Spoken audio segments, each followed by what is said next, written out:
but everything belongs to the Lord. This helps us to run a business not in the fear of lack, but in the assurance of His care and provision. Such a perspective eliminates the drive to sell and replaces it with a heart that says serve. This begins with serving our clients and coworkers with integrity and genuine care. That's why McKelly's is automotive service with a heart for God and treating others as we ourselves would want to be treated. Our promise is to never sell our clients anything we don't believe they need. Another is to do all we can to meet other needs, such as shuttle service and loaner cars, or taking the time to really listen, even at times praying with our customers. Sometimes this means sacrifice, going above and beyond. But that's why I work for Kelly's Automotive Service, honoring God while serving people with honesty and integrity.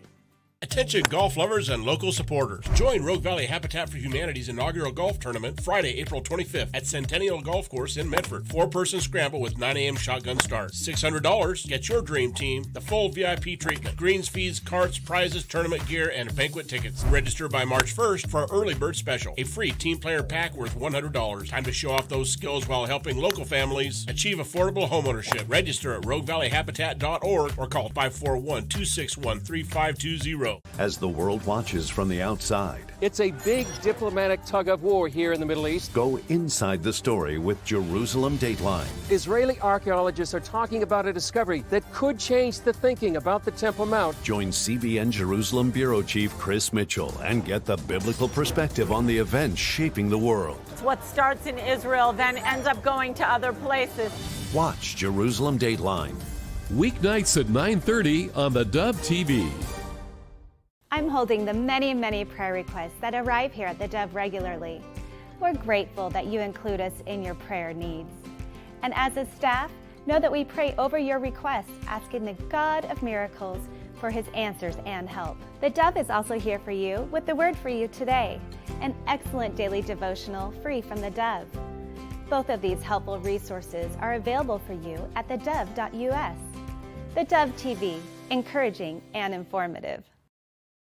You're watching the Dove TV, encouraging and informative for Bend and Central Oregon. Seen on KBND 14 and these Dove TV affiliates.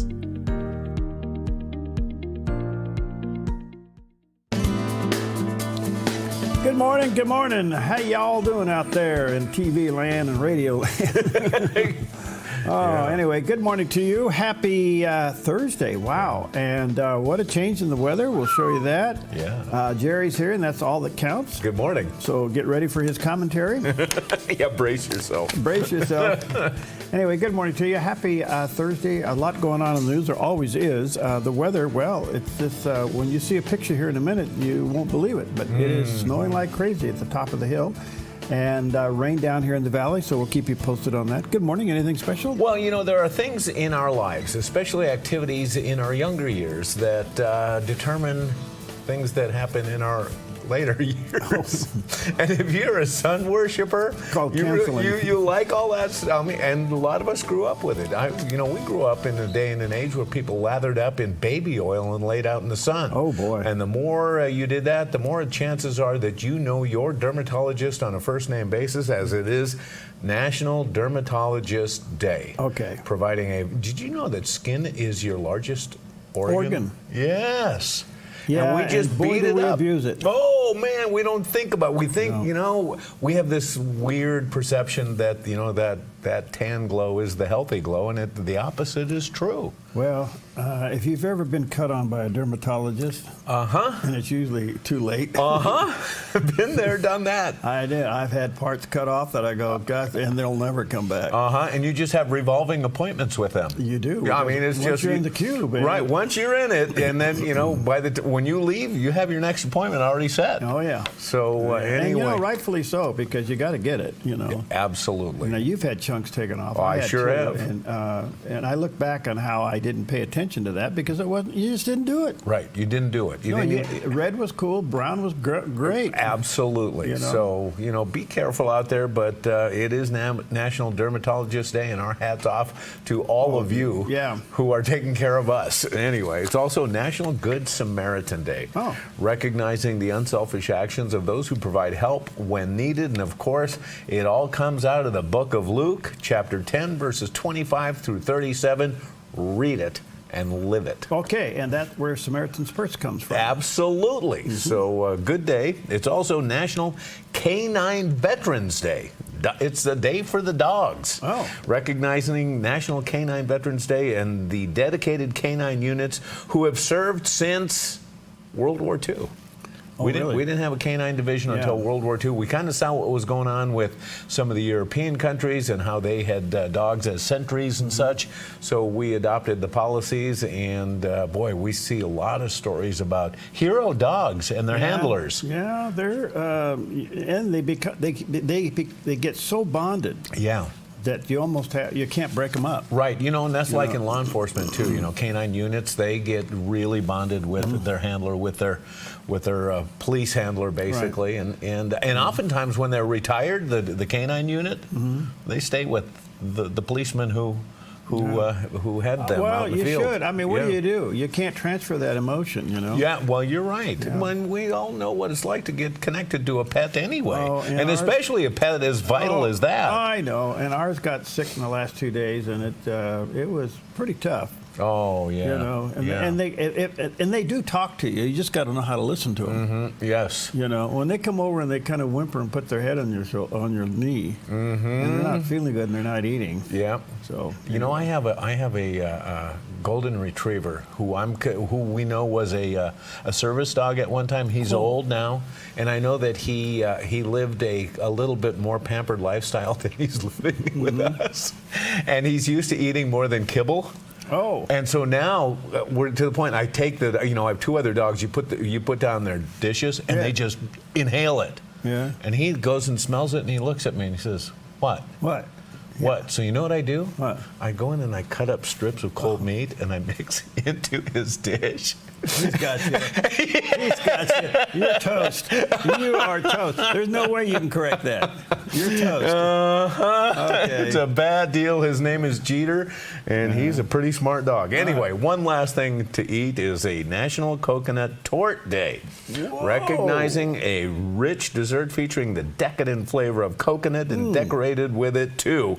Coconut lovers may enjoy this holiday savoring of delicious taste on this rich dessert. And, of course, the word torte is German and literally means cake. And it looks like a cake, but look at those big shavings of coconut. It just looks moist and delicious. It looks wonderful. Now, not everybody likes coconut. Do you like coconut? I do. I do, too. Yeah, I do. I like coconut cream pie. Yeah, and I like white cakes anyway. So you put that together, what's not to love? So enjoy. Okay, well, here's the person that Pam handles. A parade of systems will keep active winter-like weather in place through next week. So today in northern Oregon and southern Washington, rain with the possibility of thunderstorms and daytime high temperatures in the upper 40s for Vancouver, Portland, Wilsonville, and McMinnville. Continuing down the Willamette Valley with showers and the possibility of thunderstorms after 11 a.m. with daytime highs near 48 in Salem, Albany, and Corvallis, and 47 in Eugene with a light southwest wind. In central Oregon, a chance of snow with gusty winds and low to mid-40s for Prineville and Bend.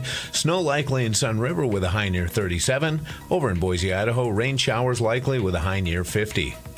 Rain showers with the possibility of thunderstorms along the Oregon coast with daytime high temperatures near 50 in Coos Bay and mid to upper 40s for Port Orford, Brookings, and Crescent City, California.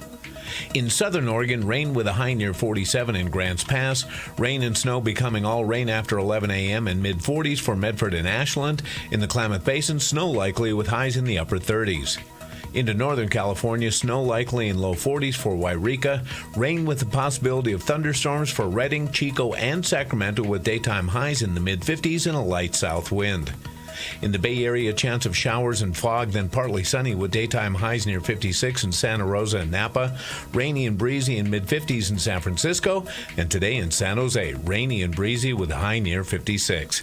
It's a look at your Thursday weather on the Dove. Whoa, look at that. Those watching on the Dove Radio, we are looking at literally a beautiful snow shower at the top of Mount Ashland. And I'm telling you, it looks like AI. It is so beautiful the way the flakes are falling. It is a gorgeous sight, and we have more coming our way. A wonderful way to wrap up. We're going towards wrapping up our season. We're not there yet, but we're on the kind of on the home stretch, and this is a great way to do it. All right. Love it. All right. Well, Jack Graham uses God's words to extend an invitation to all who believe. All we like sheep have gone astray. We have turned everyone to his own way, and the Lord has laid on him the iniquity of us all. Jesus died for all. Romans 8:32. He who did not spare his own son, but gave him up for us, who? All. Will he not now also with him graciously give us all things? 1 Timothy 2:4. God, who desires all people to be saved and to come to the knowledge of the truth. 1 John 4:14. And we have seen and testified that the Father has sent his Son to be the Savior of the world. 1 John 2:1 and 2. My little children, I'm writing these things to you so that you may not sin. But if anyone does sin, we have an advocate with the Father, Jesus Christ the righteous. He is the propitiation, that is the satisfaction of and for our sins, and not for ours only, but also for the sins of the whole world. Jesus died for all. Every person is a candidate for his salvation. Revelation 22 verse 17, the Bible concludes with this word, the Spirit and the bride say, come. Let him who hears say, come. Let the one who is thirsty come, and let the one who desires take the water of life without price. Whosoever will may come. I am a gospel preacher who gives an invitation for people to respond to the gospel.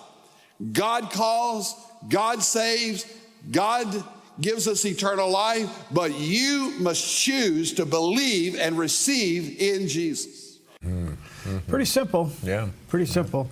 I commented on that verse the other day and got about 12 emails that were pretty hot, so I got to be careful what I say about that one. All right, good morning to you. Good stuff all the way around. 9 minutes past the hour. Let's take a look at some of the headlines, and there is a lot going on here today, so let me take a look. Let's see. The first one is, EPA. What do I got going on here? I got to make sure I have all this right. Okay. Oh, yeah. EPA. Okay, got it. All right, well, the EPA is doing a lot of layoffs, and they're doing a lot of cuts. The new EPA chairman, Lee Zeldin, expects billions of dollars to be cut. Okay. And they've already started to make some actions. 31 actions are part of what they call the Environmental Protection Agency's, Lee Zeldin called the greatest and the most consequential day in deregulation in U.S. history, as they did away with a bunch of regulations, EPA regulations. Oh, good. And some of the stuff that is supposed to take effect like 2032 went down the drain. Oh, no. Now, everybody's screaming and hollering, want to know if this means dirty air, dirty water. No. Right. I think what it is they're removing the attack against industries and other things that have already made huge improvements. Anyway, EPA Chairman or Secretary EPA Lee Zeldin moves to clear massive Biden-era agency backlog, and here's some of his comments. The Environmental Protection Agency is initiating 31 historic actions to fulfill President Trump's promise to unleash American energy, revitalize our auto industry, restore the rule of law, and give power back to the states. EPA will be reconsidering many suffocating rules that restrict nearly every sector of our economy and cost Americans trillions of dollars. To advance cooperative federalism, EPA will partner with states that were universally rejected by the last administration's Good Neighbor rule. Today, the Green New Scam ends as the EPA does its part to usher in the golden age of American success. Our actions will lower the cost of living by making it more affordable to purchase a car, heat your home, and operate a business. Jobs will be created, especially in the U.S. auto industry, and our nation will become stronger for it. From the campaign trail to day one and beyond, President Trump has delivered on his promise to unleash energy dominance and lower the cost of living. We at EPA will do our part to power the great American comeback. Well, look, I don't know if we know by just this little announcement that 31 things have been slashed. What's in all 31 is amazing. Mm-hmm. And the residual effect of this will be so catastrophic. I'm sure it's going to shake the left right out of its own tree. But the point is that this is huge stuff. We know that EPA became an agency that just it was bigger than God. Yeah, and it just influenced every area of our life. Right, and we keep hearing about, and this is a great example of, unelected bureaucrats who have instituted laws and regulations on the rest of the country that seem to have no recourse. Well, and it went too far. A good thing went too far. Like everything else, a good thing went too far. So we'll see what happens, but here we go. Yep. Okay. Yep. The other thing that's happening at a fast rate, you got to remember, we're still within the first 100 days of the presidency. Yeah. We got 3.8 years to go. You kind of go, oh my stars, what's next? Fasten your but seatbelt. the layoffs at the Department of Education is amazing. Now, Again, the Department of Education probably had good intentions, but did you know, like any other federal agency, then they start having branch offices. Yeah. And then the branch office has to have a local office. Right. And all of a sudden you got this layer out there that is just unbelievable. Well, such is the case with the Department of Education. And they cut about 1,300 jobs. It was announced Thursday. And 240 of those, did you know that inside the Department of Education there was an Office of Civil Rights? Oh, really? Okay. I mean, what's this all about? Yeah. Anyway, so Linda McMahon, who is now the new Education Secretary, is talking about the downsizing of the DOE. When we looked across, all of the Department of Education, and we have been working with DOGE, the audit that they came in and showed us, a lot of the programs that were duplicative. I mean, when you looked at like 130 departments that each had their HR and IT and managers, office managers, sometimes in an office that only had 5 people. So we've consolidated a lot of that. This is not going to do anything to affect our outward-facing programs, our Pell Grants, our loans, the appropriations that are coming from Congress. All of that will continue to be fulfilled. This is really internal, bureaucracy. It is moving people out of a couple of other buildings in Washington, consolidating them. So we're freeing up real estate, and we're going to save about $500 million a year. Well, it's interesting because the Department of Education was created in 1979. And if you track test scores since then, they've been on the decline ever since. Isn't that amazing? Yeah, absolutely. Isn't that amazing? We have all this bureaucracy, and the purpose of it is to make the score go up, and they went down. The opposite happened. Yeah. Yep. So, I mean, at the end of the day, before you get all tied up in offices and people and salary, and I understand all that. We're impacting people's livelihood here. But when you look at the big picture, it's kind of like a farmer. A farmer has to decide whether or not he's going to grow corn or wheat. Yeah. All right, so this year he's going to plow the corn under. Are all the corn stalks out there crying? Oh, God. Yeah. No, you wipe the corn out and you put wheat in. There you go. Okay, well, so much for that analogy. That got me into trouble. Bottom line, throw it back to the states. Well, and it needs to go back there. And I'm even beginning to question whether or not we need a huge Department of Education at the state level. We probably need something to maintain a solid curriculum, okay, that is uniform across the state. Right. But you don't need all these bureaucracies. Ask yourself, $1 that goes into the Department of Education, how much of that dollar gets to the student? Oh, great question. Yeah. I think it's untrackable. Yeah, I think you're right. Yeah. Yes. Oh, well, school choice, if I was governor, I would have school choice probably within the first 8 hours of my governorship. Yeah. That would shake things. Well, it tells a lot. Just look at who opposes school choice, and that'll tell you a lot about it. There you go. Well, see, and you know what? With the Department of Education slowly being unwound, and this is what this is about, folks, we're going to see the Department of Education slowly unwound. Yeah, I think the only thing will be left, I think, will be a department to manage grants. I mean, like Pell Grants and things like that. Yeah. And that could be almost resourced to the state as well. Yeah. Yep. But the DOE is probably going to go away. Okay. Yeah. So just get ready for that. The DOA is going to be DOA. I'm sorry. I couldn't help that but one. I just think the answer to all this is school choice. That's my 2 cents. Yep. Amen. All right. I'm going to announce an announcement that's 4 days old. Oh. Okay. And there's a reason why I waited 4 days. Well, actually 3. Okay. There's a reason why I waited 3 days to tell you. All right. And not announce it on the day that it happened. Oh, really? Yeah. I can't wait. Okay. You will have to wait 2 minutes. We'll be right back. Okay. Greatest thy faithfulness, morning by morning, new mercies I see.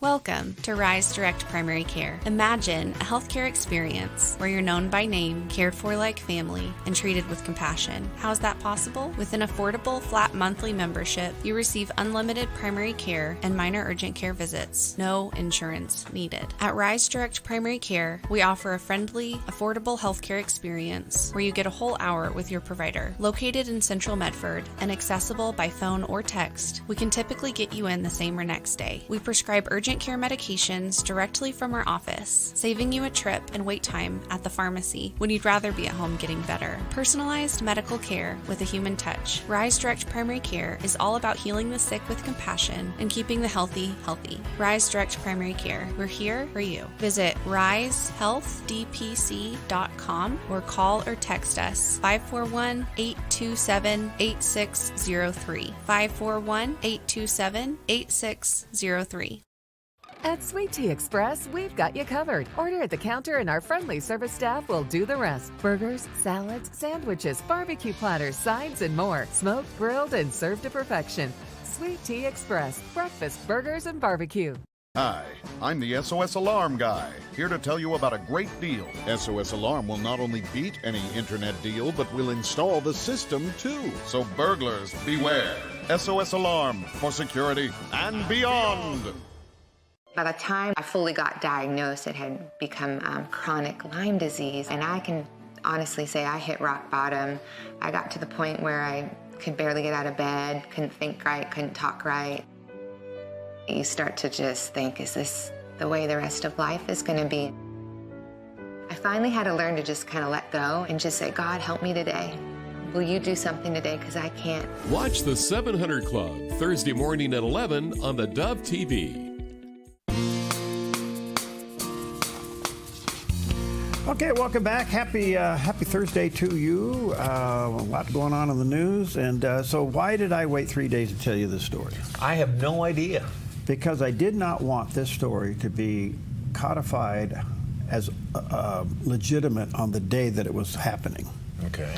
And that is, and this was national news, maybe you already know this, but our own governor declared March 10th as Abortion Provider Appreciation Day. Wow, wow. And we're one of the few states in the union that did this.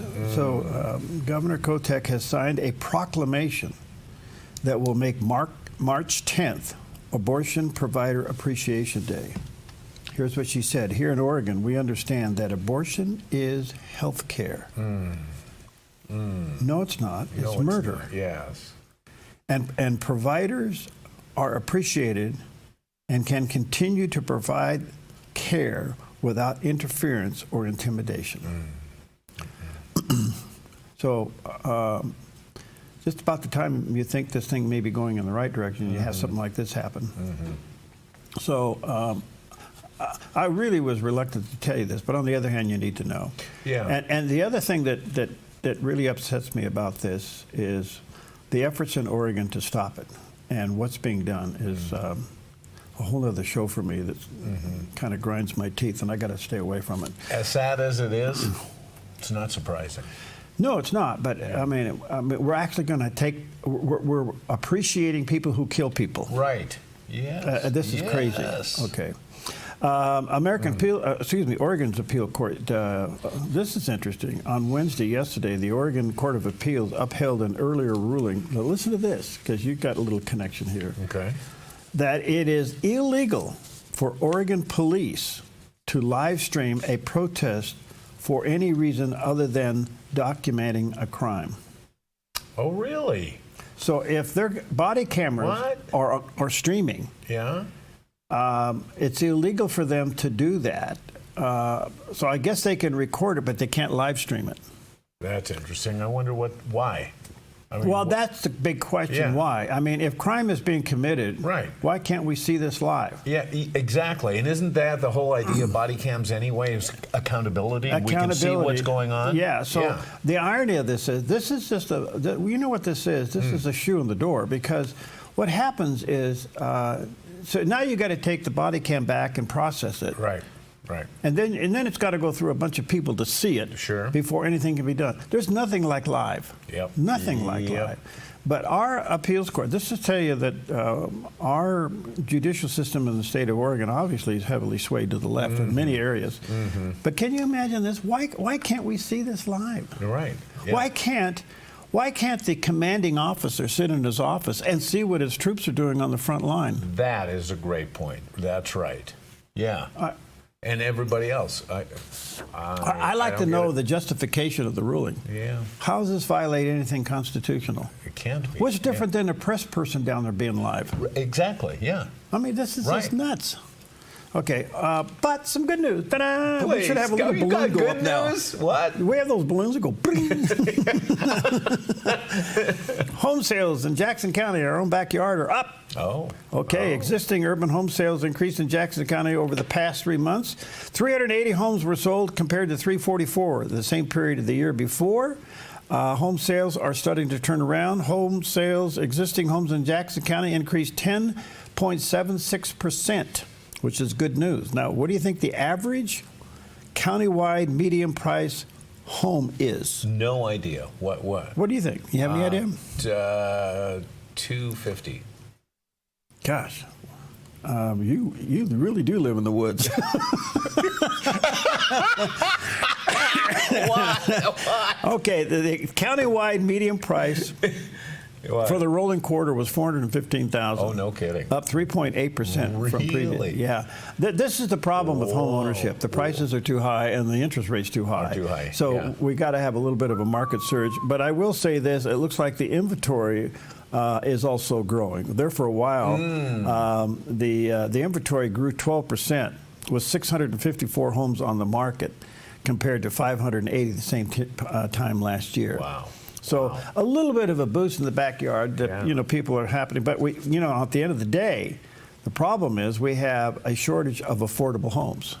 Right. In the 250 range. In the 250 range. There you go. Yeah. So, man, I mean, I kind of track this only out of interest. And places like Bend, Redmond, Sun River, those average homes are through the roof. Hey, do you ever watch House Hunters? Yes. I love House Hunters. And one of the reasons I love House Hunters is to see what median prices are in other areas. In other towns or other cities or other countries. Yes. Yeah. And then sometimes you see this great house and it's a great price and you think, but could I live there? It was like, oh, wait a minute. And then they do these makeovers. They go buy a house and they bring in somebody to make it over. So you buy a house for $1 million, you spend another $600,000. You go, wait a minute, how in the world can you afford a $1.6 million house? And it gets even more when it's called beachfront makeovers. You're on the beach, baby. You're paying. So you're in HGTV. Oh, absolutely. We love this stuff. What's your favorite one then? No, Chopped. You're back over the Food Channel.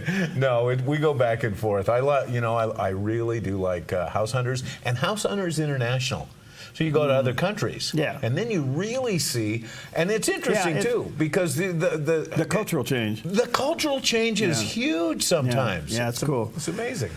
Okay, well, let's house hunt out there on the weather map. Here's what's happening out there. We have a system over the top of us, and if you look behind here, this is a satellite shot. We have more. It kind of comes and goes over the next week. Yeah.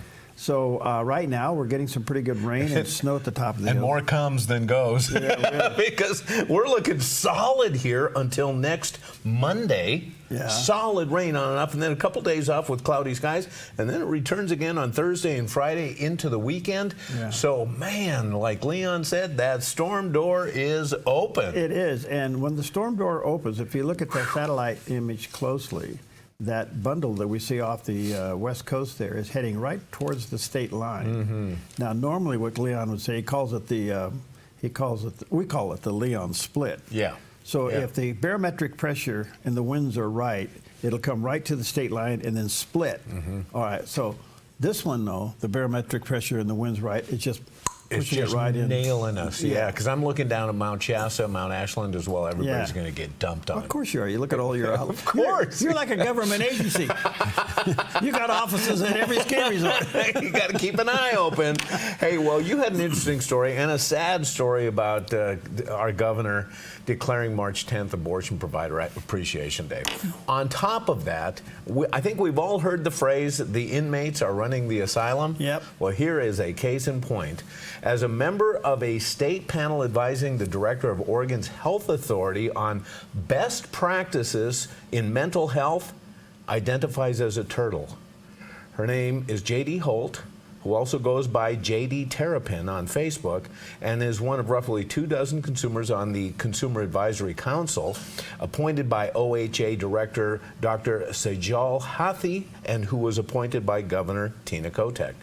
Now, in a December 20th virtual OCAC meeting, she said, "Hello, everybody. It's JD. I use they, them, and turtle for my pronouns.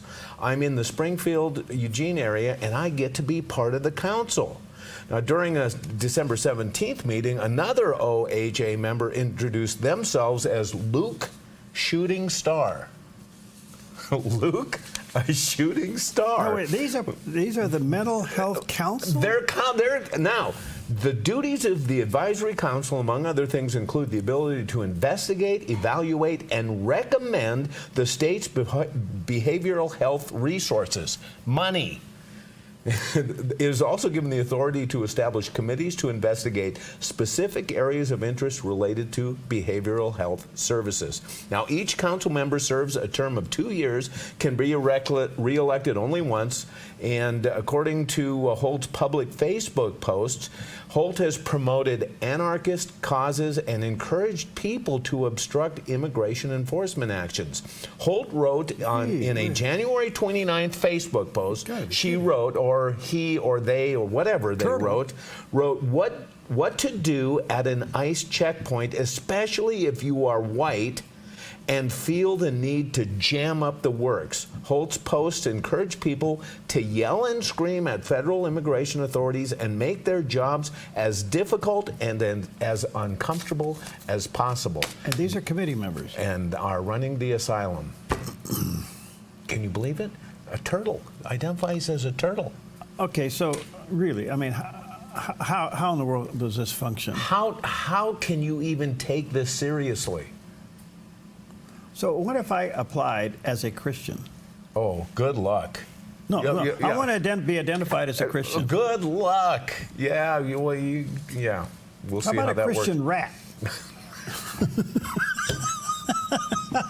How about if I identify as a Christian rat? You're in. That's just crazy. Can you believe it? Yeah. Oh, gosh. What's going on in our state? Well, it's what 10 steps forward and 9 back.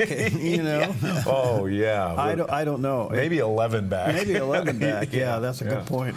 All right. Good morning to you. Wow. We're going to identify as I don't know. Coconut cream tort. We're going to identify as a tort. We'll be right back.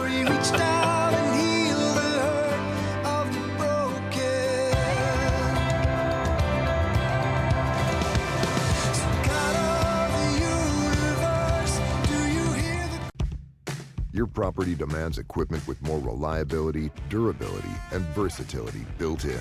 Kubota equipment is ready to get the job done right.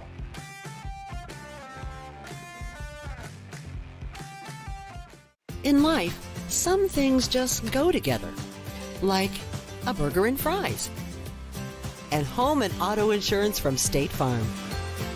So make it a combo. Combining your home and auto insurance could save you time and money. And who doesn't like that? Just call State Farm agent Rory Wold and find out how you can start saving today. Just another way. We're here to help life go right. Come fall in love with Northridge Senior Living, where contemporary sunlit interiors meet old world elegance. Walk through our lovely hallways and enjoy the fun staff-led activities. Forge lasting friendships with other residents and our exceptional caregivers. Dine in style. Gather near the fireplace under breathtaking chandeliers. Our reasonably priced apartments are spacious with private balconies. Northridge is Christian-owned and operated, pet-friendly, and only 2 blocks from Asante Rogue Regional Medical Center. On-site 24/7 in-home care is available. We also offer senior adult daycare where your loved one can spend the day with us and the evenings with you. Northridge Senior Living, your home.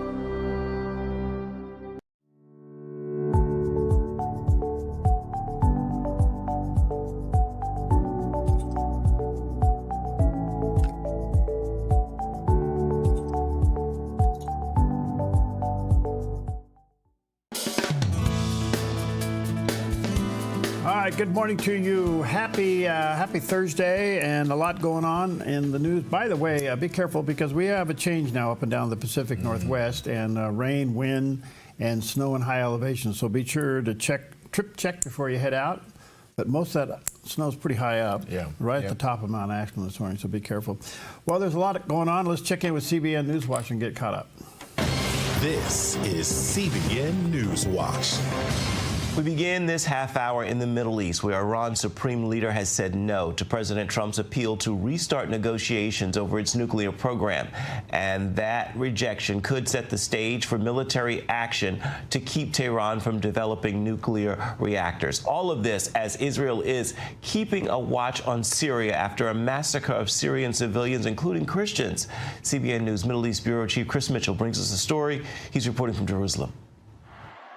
On Wednesday, Ayatollah Khamenei dismissed President Trump's letter delivered by the UAE. I think this is an attempt to deceive global public opinion. This means America wants to talk, make peace, and stop fighting. But Iran is not ready to negotiate. President Trump has said there are 2 ways Iran can be handled: militarily, or you make a deal. Earlier this month, Israel and the U.S. held a joint military exercise, including a B-52 bomber, which is seen as a clear message to Iran. In the Oval Office Wednesday, President Trump told reporters no one's expelling anyone from Gaza. His initial proposal including the relocation of all the residents of Gaza so the U.S. could take over and rebuild the territory. Research suggests many Gazans actually want to leave the devastated territories and relocate to countries where they can live in peace. Egypt's opposition to relocating Gazans reportedly causing a rift in its relations with the U.S. The administration notified Cairo it will reduce military aid in 2026. Trump has hinted he'd cut off aid if Egypt did not agree to accept Gazans fleeing the war zone. Egypt receives more than $2 billion in annual aid, most of that in military assistance. On its northern border, Israel is carrying out military strikes inside Syria to eliminate a military threat from the new government.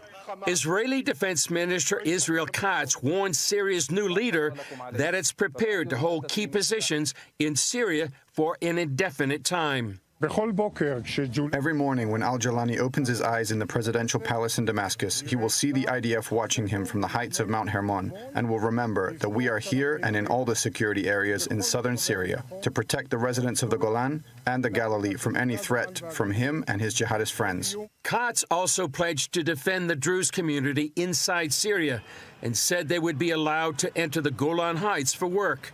Katz's pledge to the Druze comes in the context of a massacre of Alawites, a minority Islamic sect, and Christians by Islamist groups inside Syria. In a rare diplomatic development, 100 senior figures from Syria's Druze community are set to visit the Israeli-controlled Golan Heights on Friday. And our Middle East Bureau Chief Chris Mitchell joins us now to continue our coverage. Chris, we'll talk more about the Druze in just a moment, but first, let me ask you, what types of possible attacks from inside Syria is Israel concerned about? Well, a variety of attacks, Ephraim, could be drone attacks, offensive and defensive weapons. They have missile production. They want to target the air defenses and the radar installations within Syria, as well as arm warehouses and any potential chemical weapons that may be remaining, training facilities, anything, Ephraim, that could be used by the new regime against Israel. They really feel they can't allow it to fall into the hands of this new regime led by a leader that was part of an Islamist regime up in northwestern Syria and now controls much of the whole country. And that's why the Israeli Air Force has been attacking all those targets inside Syria, really sending a strong signal to the new Syrian regime led by al-Shahara. Why is Israel taking action to protect the Druze community in Syria, and who exactly are the Druze? Well, for one, the Druze in Syria have asked for help, and they'd rather live under Israeli rule than the regime that's currently operating in Syria. Israel really has strong relations with the Druze community up in the north. You may remember there was a Hezbollah rocket that killed a number of children in a Druze town up in the north. There was an outpouring of support by the government to that community. The Druze, they're really, Ephraim, a unique, what they call ethno-religious and cultural group. They're primarily found here in the Middle East, in Israel, Lebanon, Syria, and Jordan. They follow a monotheistic faith, and that came from Islam in the 11th century, but they're not Muslims. It incorporates elements from Islam, Christianity, Judaism, even Greek philosophy. But it's a very secretive religion, not open to conversion, and there's only a select group known as the, quote, knowledgeable that have full access to the teachings of the religion. But they are known for very strong loyalty to the country in which they live. For example, from here in Israel, Druze men, they serve in the Israeli Defense Forces, and unlike many other Arab citizens. And there's about 145,000 Druze in Israel, up in the Galilee and the Golan Heights, and worldwide, about 1 million. So they have a distinct identity. They speak Arabic, but they don't consider themselves Arabs, and they do not identify as Muslim. Well, it's just tricky over there. You know, I've had quite a few people on it. I don't know if we totally understand the ins and outs and the dynamics of the Middle East. It's ever-changing, very confused, and rooted in deep, deep animosity between two sides, the Sunnis and the Shiites. You add this together, they're all fighting for preeminence, and the basic enemy is Israel and the United States. And then inside of that would be Judaism and Christianity. So when you uncover this, you have a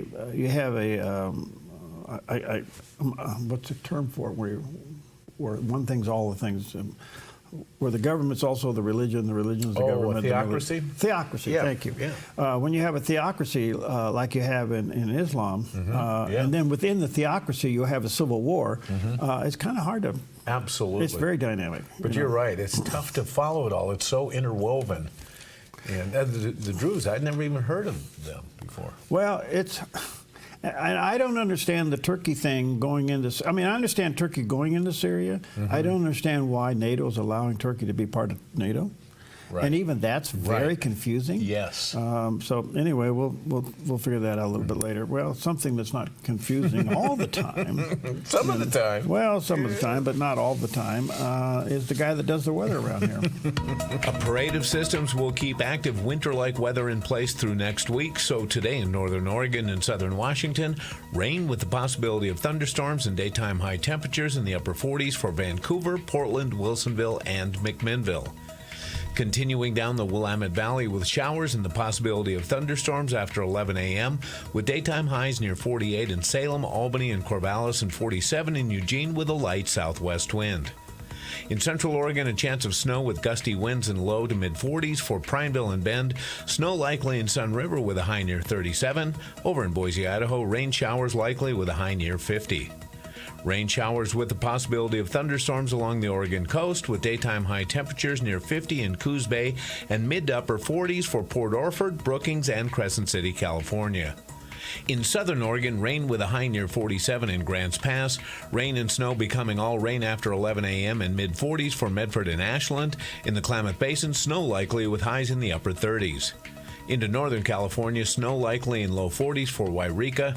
Rain with the possibility of thunderstorms for Redding, Chico, and Sacramento with daytime highs in the mid-50s and a light south wind. In the Bay Area, chance of showers and fog, then partly sunny with daytime highs near 56 in Santa Rosa and Napa. Rainy and breezy in mid-50s in San Francisco. And today in San Jose, rainy and breezy with a high near 56. It's a look at your Thursday weather on the Dove. Wow. And snowing hard at the top of the hill, and yet the groomers are out. They're out there, yeah. They're running the groomers and looking good. It's going to be a very good day. Well, you know, we seem to be fascinated with UFOs. It's been something that we've kind of seen. There it goes. Yeah, don't tell anybody. Okay. Well, we even had a U.S. president that claims to have seen a UFO. Jimmy Carter. Oh, yeah. Yeah. And this has been going on my whole lifetime. Yeah. Is this thing with UFOs. Well, a UFO event that was witnessed by thousands has become known as the Phoenix Lights Incident, and it happened on this day in history. On the night of March 13th, 1997, thousands of people across Arizona looked up and saw massive, silent, V-shaped lights in formation hovering over Phoenix. Actor Kurt Russell, an amateur pilot, reported seeing the lights to air traffic control. Some thought it was a secret military project. Others swore it was extraterrestrial. A number of photographs and videos were taken, prompting author Robert Schaefer to describe it as perhaps the most widely witnessed UFO event in history. According to Schaefer, who is a UFO skeptic, what became known as the Phoenix Lights Incident of 1997 actually consisted of two unrelated incidents, although both were the result of activities of the same organization. Operation Snowbird, a pilot training program operated by the Air National Guard out of Davis-Monthan Air Force Base in Tucson, was explained to be 5 A-10 Thunderbolt II aircraft flying in formation, which displayed steady formation lights rather than blinking collision lights required by private and commercial aircraft. The second incident, described as a row of brilliant lights hovering in the sky or slowly falling, began at approximately 10 p.m. and was explained to be due to a flare drop exercise by different A-10 jets from the Maryland Air National Guard, also operating out of Davis-Monthan Air Force Base as part of Operation Snowbird.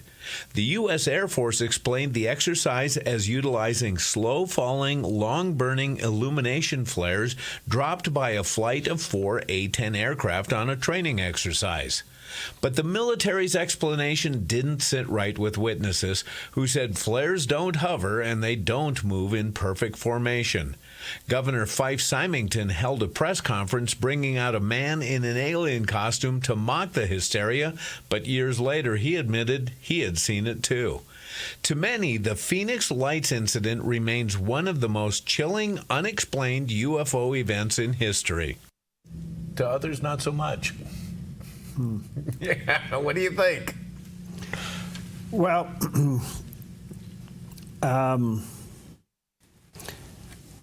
got to be careful because a lot of people really are UFOers. Yep, you are right. Okay. Yes. But it's kind of like, how can I say this? We've had some other incidences that the drones over the East Coast the last little while ago. Right, yeah. And they thought those were UFOs too. Okay, right. They were drones. Yes. Okay, so the military is not going to tell you yes or no on anything. That's right. They're going to come up with anything because they're not going to let intelligence out. Absolutely.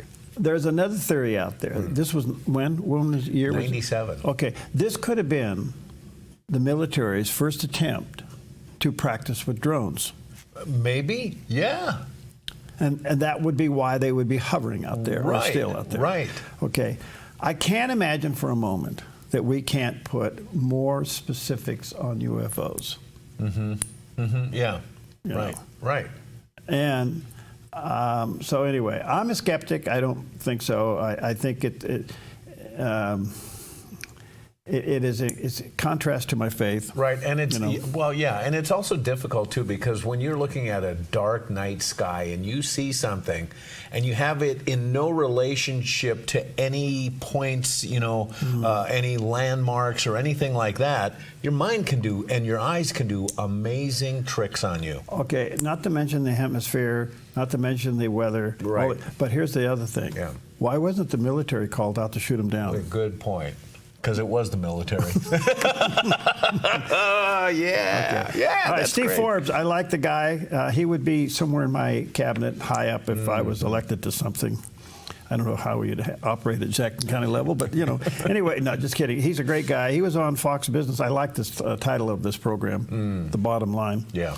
And he's talking about the importance of tax cuts and letting let the market decide where interest rates ought to be. And here's his comments.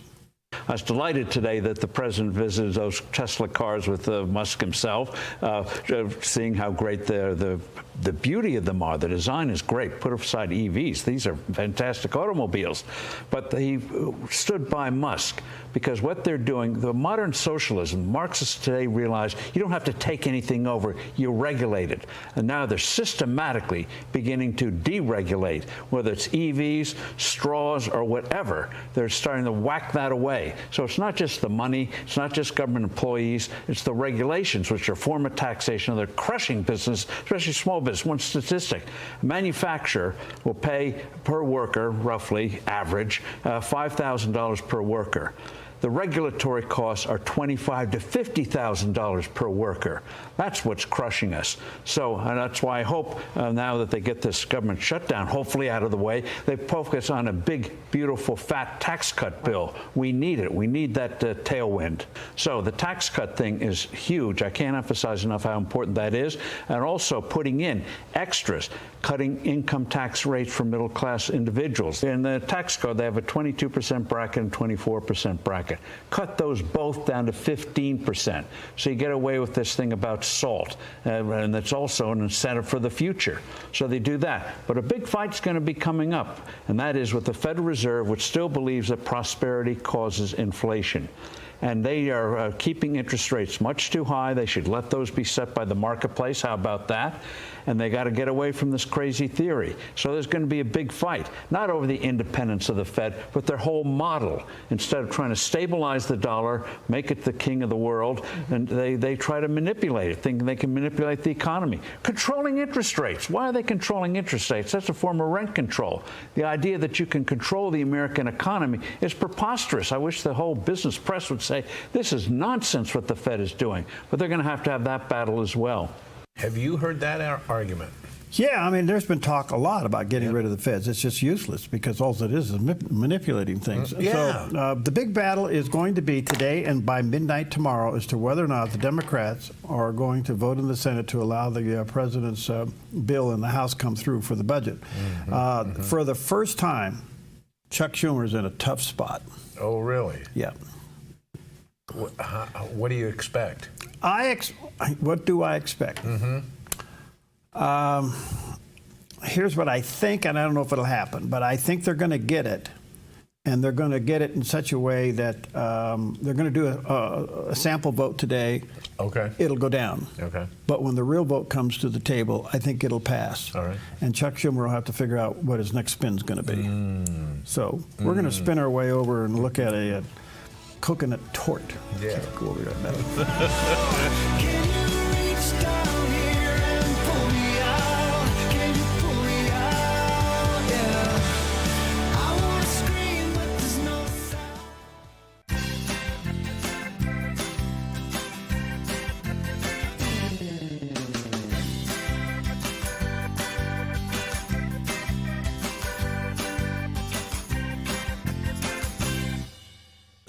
Hi, Dad, father and son jewelry.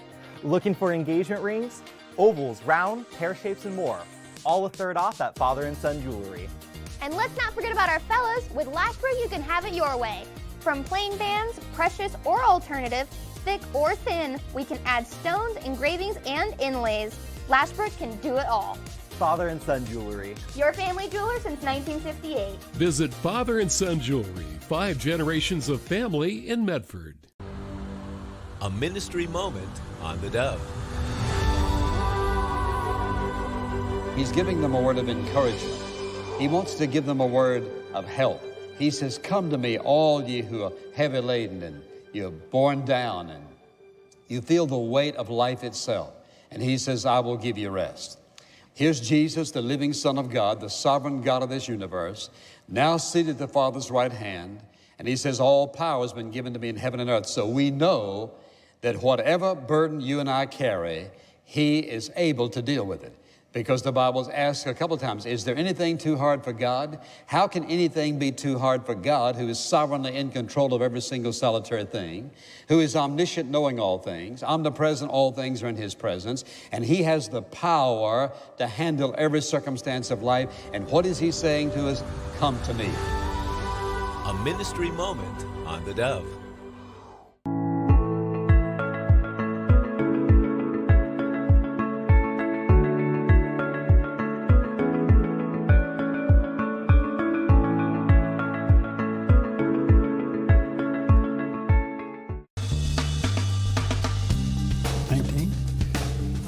All right, good morning to you. Drive carefully out there. Snow, rain, all that stuff happening around the Pacific Northwest. Well, yesterday I had Kenneth Abramowitz back on with us. He's quite a guy. He writes books, and he knows the Middle East, unlike anybody I know. Anyway, I did ask him on his perspective, as you know, over the last several days, the massacre of Christians in Syria by Turkish people. This is an amazing thing that's happening there, and the tug of war and the struggle inside Syria itself. And here's what he had to say.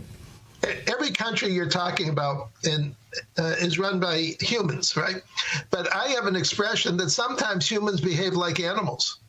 And so when humans behave like animals, they should be treated like animals. And so the Syrian government was run by Assad, President Assad, who was a friend of Iran, and you could call him a Shiite animal, so to speak. And he was replaced by one of Turkey's friends, and Jalani, who you could say is a Sunni animal. So we just replaced one animal with another animal, but they're still animals. And by that I mean, when you have animals, human animals, they make all decisions with guns. So they just shot about a few thousand Alawites who are a Shiite sect. So they were aligned with Iran. And to teach them a lesson, they went into the roughly 10% of the country in the West that's controlled by the Alawites and started shooting everybody. You know, it's beyond our comprehension, because we don't go around shooting people who are different from us. By the way, we're all different from each other. I call us all 95% the same and 5% different. So can you imagine going around saying, oh, you're 5% different from me, I'm going to shoot you? It's ridiculous, okay? And but that's the Middle East. In the Middle East, then there's no toleration for minorities, and they basically kill the minorities unless Israel or America protects them. Pretty simple. Very simple. And anyway, we'll take a look at that. Hey, remember the grainy landing on the moon, Apollo 11? Yeah. Well, there was another moon landing. This one, it was HD. Check this out. In 1969, NASA live-streamed a moon landing on television by mounting a robust TV camera on Apollo 11 and pointed it towards the steps. But oh, how technology has changed in 55 years. Firefly Aerospace engineers were cheering Sunday, March 2nd as their Blue Ghost lunar spacecraft touched down and landed upright, the first time that a private company has done that. Blue Ghost had cameras attached to every side of its 6-foot-tall by 11-foot-wide frame to capture every angle of the descent. The team at Mission Control identified surface hazards and selected a safe landing site. After that, Blue Ghost landed directly over the target at Mare Crisium. Firefly's Blue Ghost Mission 1, named Ghost Riders in the Sky, was launched out of the Earth's atmosphere and into orbit by a SpaceX rocket on January 15th. It made its way to the moon using solar-powered batteries before softly touching down on the craggy surface and becoming the first commercial spacecraft in history to achieve a fully successful lunar landing. Proving it had the right stuff, the lander delivered 10 science and technology instruments to the surface, including a drill that will attempt to dig down 9 feet to measure the temperature. The Blue Ghost mission was part of NASA's Commercial Lunar Payload Services initiative, but best of all, it delivered the first HD footage from the moon. Wow. So I wonder what Elon made on that delivery. I wonder. Good point. All right, take with you John 16:33. I have said these things to you that in me you may have peace. In the world you will have tribulation, but take heart. I have overcome the world. John 16:33, a great promise for you today. We'll be right back. Stewardship begins with the knowledge that nothing belongs to us, but everything belongs to the Lord.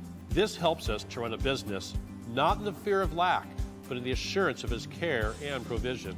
Such a perspective eliminates the drive to sell and replaces it with a heart that says serve. This begins with serving our clients and coworkers with integrity and genuine care. That's why McKelly's is automotive service with a heart for God, and treating others as we ourselves would want to be treated. Our promise is to never sell our clients anything we don't believe they need. Another is to do all we can to meet other needs, such as shuttle service and loaner cars, or taking the time to really listen, even at times praying with our customers. Sometimes this means sacrifice, going above and beyond.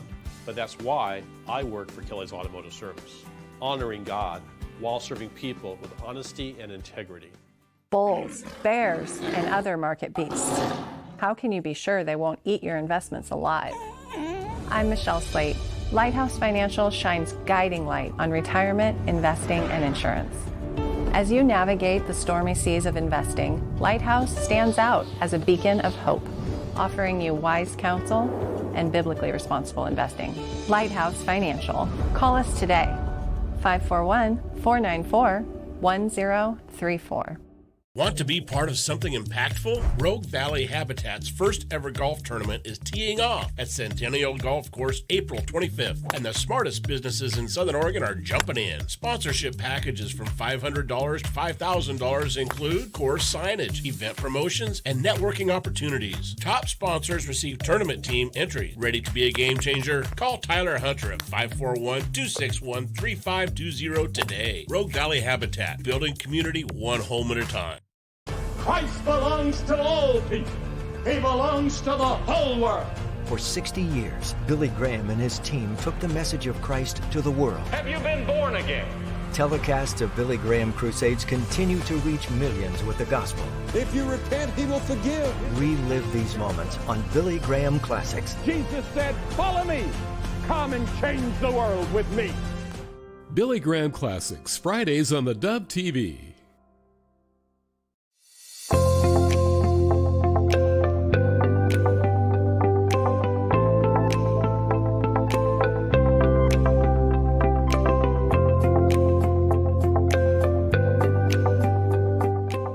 The Dove TV, encouraging, informative, and your home for Wretched TV weeknights at 9 p.m.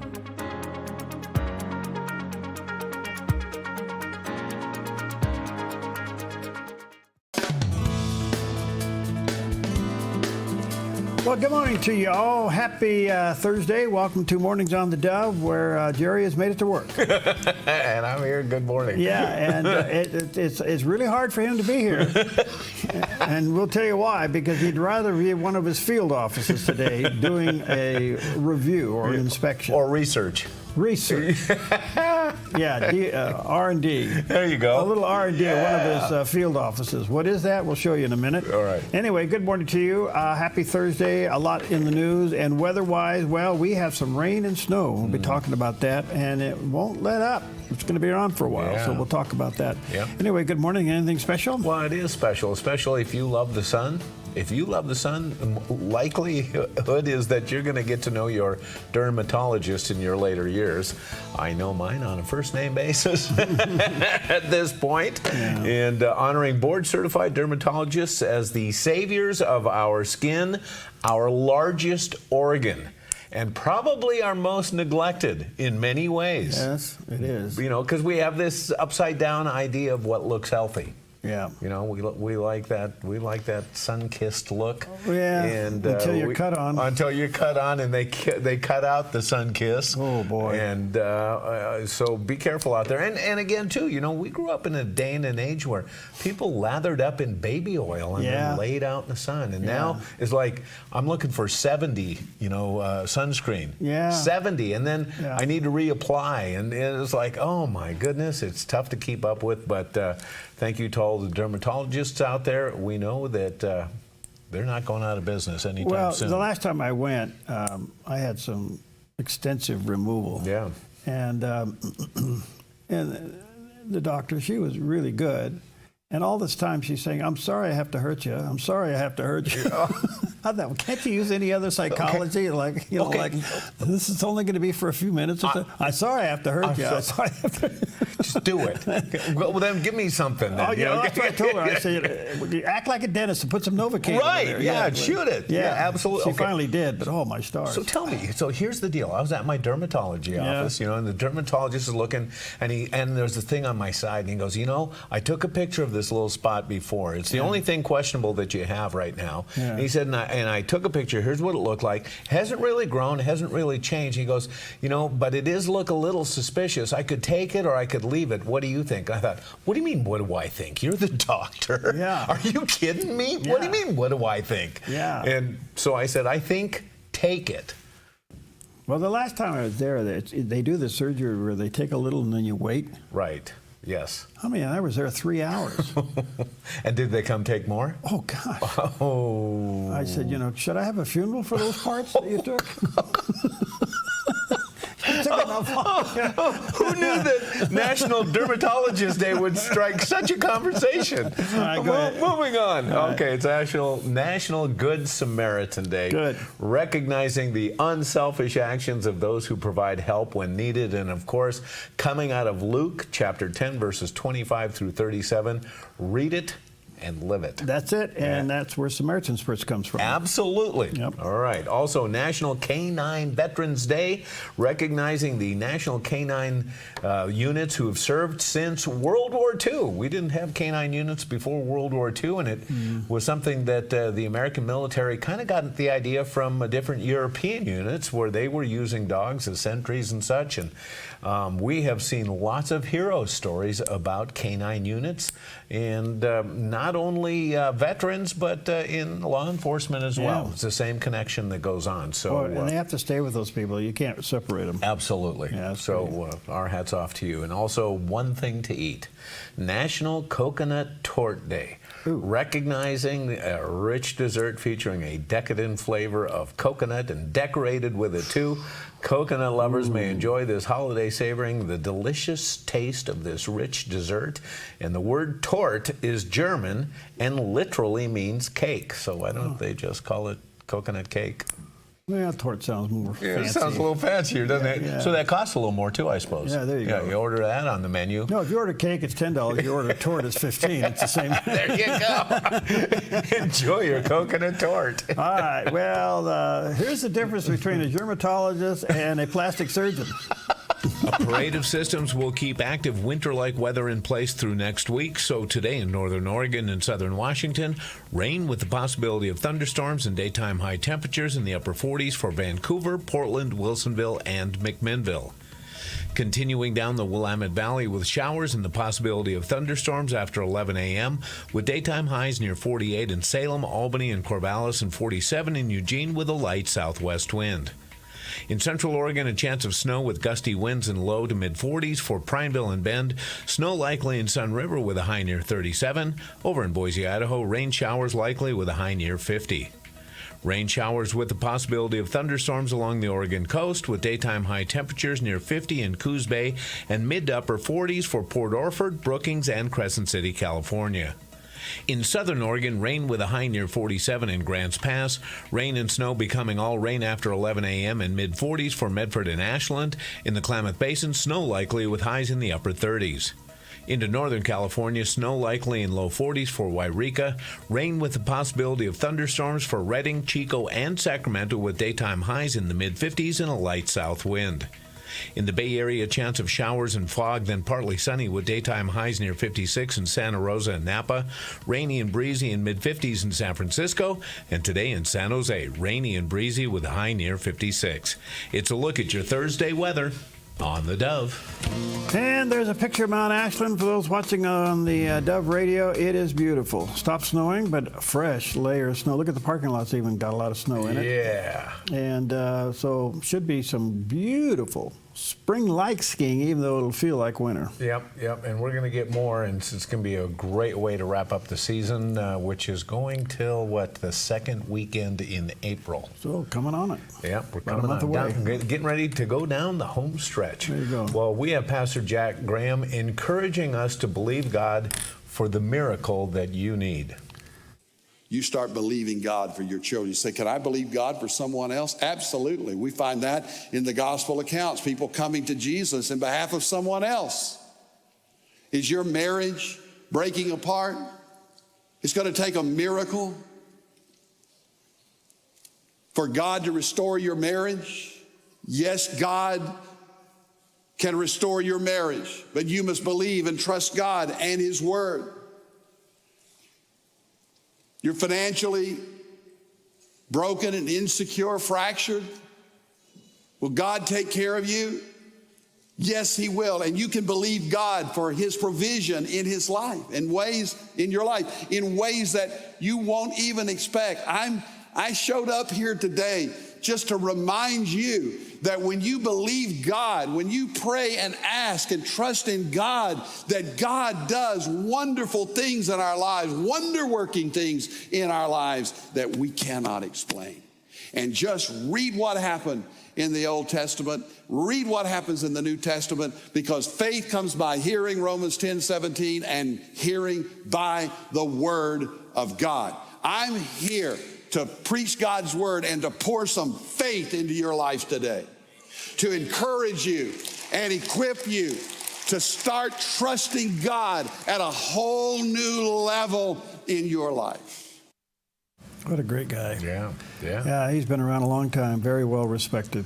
All right, take it with you today. All right, good morning to you. 8 minutes past the hour, and let's take a look at some of the things that are going on. The EPA is under massive adjustment these days. And whoever thought that the EPA would see cutbacks, 31 major things have been unveiled at the EPA that will eventually just go away. They're talking billions of dollars in regulatory changes and savings to the American people. And the new Secretary of Energy, Lee Zeldin, talks about it. The Environmental Protection Agency is initiating 31 historic actions to fulfill President Trump's promise to unleash American energy, revitalize our auto industry, restore the rule of law, and give power back to the states. EPA will be reconsidering many suffocating rules that restrict nearly every sector of our economy and cost Americans trillions of dollars. To advance cooperative federalism, EPA will partner with states that were universally rejected by the last administration's Good Neighbor rule. Today, the Green New Scam ends as the EPA does its part to usher in the golden age of American success. Our actions will lower the cost of living by making it more affordable to purchase a car, heat your home, and operate a business. Jobs will be created, especially in the U.S. auto industry, and our nation will become stronger for it. From the campaign trail to day one and beyond, President Trump has delivered on his promise to unleash energy dominance and lower the cost of living. We at EPA will do our part to power the great American comeback. So what does this mean to the Green New Deal? What's this mean to global I think the climate change and all this stuff? The Green New Deal is dead. Yeah. I think it's dead. And again, till we look at EPA, it's one of these agencies that is filled with unelected bureaucrats imposing their will and creating, these rules and regulations that we all have to live through. it was created in 1970, and one of the things as we look at some of the streamlining and some of the cuts that are going on is you see some of these agencies that have grown in our lifetime, and how the federal government continues to grow, and once they get it, they never give it back. No, they don't. Yeah. And like any other agency, they grow, and then they have sub-offices and offices and all these things, and all of a sudden, this is going to be a huge deal. I don't know what all 31 cuts are going to do. We'll have to wait and see. The primary purpose of the EPA under what they call the Clean Air Act has to perform in such things as lead air, particulate matter pollution, carbon monoxide. All of these things are a part of the Clean Air Act. The question is, have we met most of those requirements, and are those numbers going down? I thought they were. Yeah, But out of that came a panic called climate change. Right. And so I remember as a young pilot, I used to fly over L.A. Basin on a beautiful bluebird day. Okay. And you'd have to file an IFR flight plan because the pollution was so bad. You can fly down there now, and it's just absolutely gorgeous. Yeah. So we've made tremendous strides forward. And so we'll see where this is going to go. One thing I can tell you is 31 things being cut. That's going to be huge. All right, the other cuts are taking place, and as we know, quite a few presidents in the past have always wanted to do away with the Department of Education. Well, it is slowly unwinding, and what's happening with this is, remember now, the Department of Education was brought into, was it 1978? 79, Yep. okay. Yep. And it was created, and it was put under the executive branch. And the liberals thought that this was one way they could control it forever. And like any other agency, you get a sub-agency, you get a sub-agency, you get all these offices out there. And yet, the performance of what it was created to do has gotten worse. In fact, America's education scores are the lowest in the world. So it started yesterday with 1,300 layoffs, and 240. Now, in the Department of Education, there was the Department of Civil Rights. And I guess it was some kind of a judicial branch of the DOE where there was a lot of cases brought up. I have no idea what that, did you know that was there? No, not Okay, at all. so anyway, 240 people in that department alone got the pink slip. And I understand these are people's lives and livelihood, but look, this agency's gotten too fat, too big, and is unnecessary. And many people running for president said it needs to go away. Nobody's ever done it. Now he's doing it. And it's in a slow wind. Well, the new Education Secretary, Linda McMahon, excuse me, or let's see, it would be Mahon. I just depends how you pronounce it. Anyway, here's what she had to say. When we looked across, all of the Department of Education, and we have been working with DOGE, the audit that they came in and showed us, a lot of the programs that were duplicative. I mean, when you looked at like 130 departments that each had their HR and IT and managers, office managers, sometimes in an office that only had 5 people. So we've consolidated a lot of that. This is not going to do anything to affect our outward-facing programs, our Pell Grants, our loans, the appropriations that are coming from Congress. All of that will continue to be fulfilled. This is really internal, bureaucracy. It is moving people out of a couple of other buildings in Washington, consolidating them. So we're freeing up real estate, and we're going to save about $500 million a year. That's just the beginning. I don't think it stops there. Yeah, the consolidation will take place, and it'll be a gradual thing over the next year or two. And I think that the goal is to get education 100% back to the states. So we'll see how that rolls around. So who knows? All right. Well, I got a notification from Mount Ashland. Oh. They sent me a text. Yeah. They said 8 inches of new. It's a powder day today. Can you imagine they distract me like this? They send it right to us. Okay, I tell you what I'm going to do. What? You ever see somebody that's ever been handcuffed and had ankle cuff going into a courtroom? Yes, I have seen that. I'm going to have to do that That's to you. me. I'm going to have to put some ankle cuffs on you. I'll keep my hands low. And give,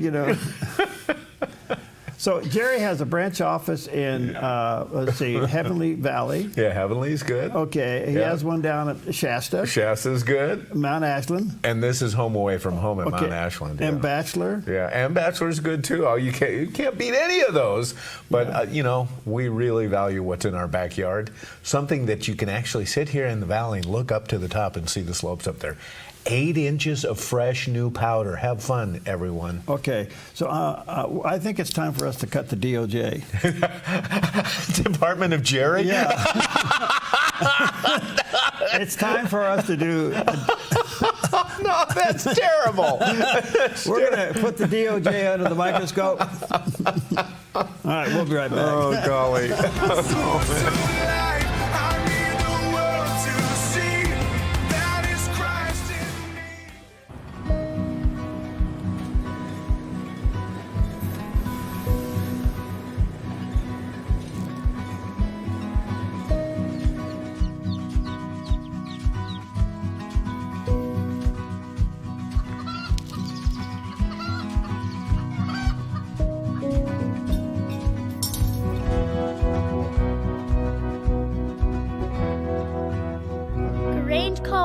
Where big ideas grow. Black Flag Armory offers top brand affordable rifles, shotguns, handguns, and gear. We also offer an array of classes emphasizing safety, self-defense, and accuracy. We strive to provide the absolute best possible experience when buying a firearm. Family friendly for every skill level, Black Flag Armory in Medford and Grants Pass. Online at blackflagarms.com or 541-499-0779. 541-499-0779. Buying or selling a home can be stressful. It's one of the biggest decisions you'll make in your lifetime. That's why it's important to work with someone you trust, someone who has the right experience and knowledge of the market. Hi, we're Patrick and Paulina Lizer with Lizer Real Estate Group. And whether you're looking to buy or sell a home, our mission is to take the stress out of the transaction and make it as seamless and rewarding as possible. Contact us today. We look forward to working with you. If you enjoy the Dove, help spread the word. Tell someone who needs the love of Jesus about the Dove TV. If they can't receive a signal, the Dove streams worldwide on Roku and Apple TV, plus online at thedove.us. Spread the word.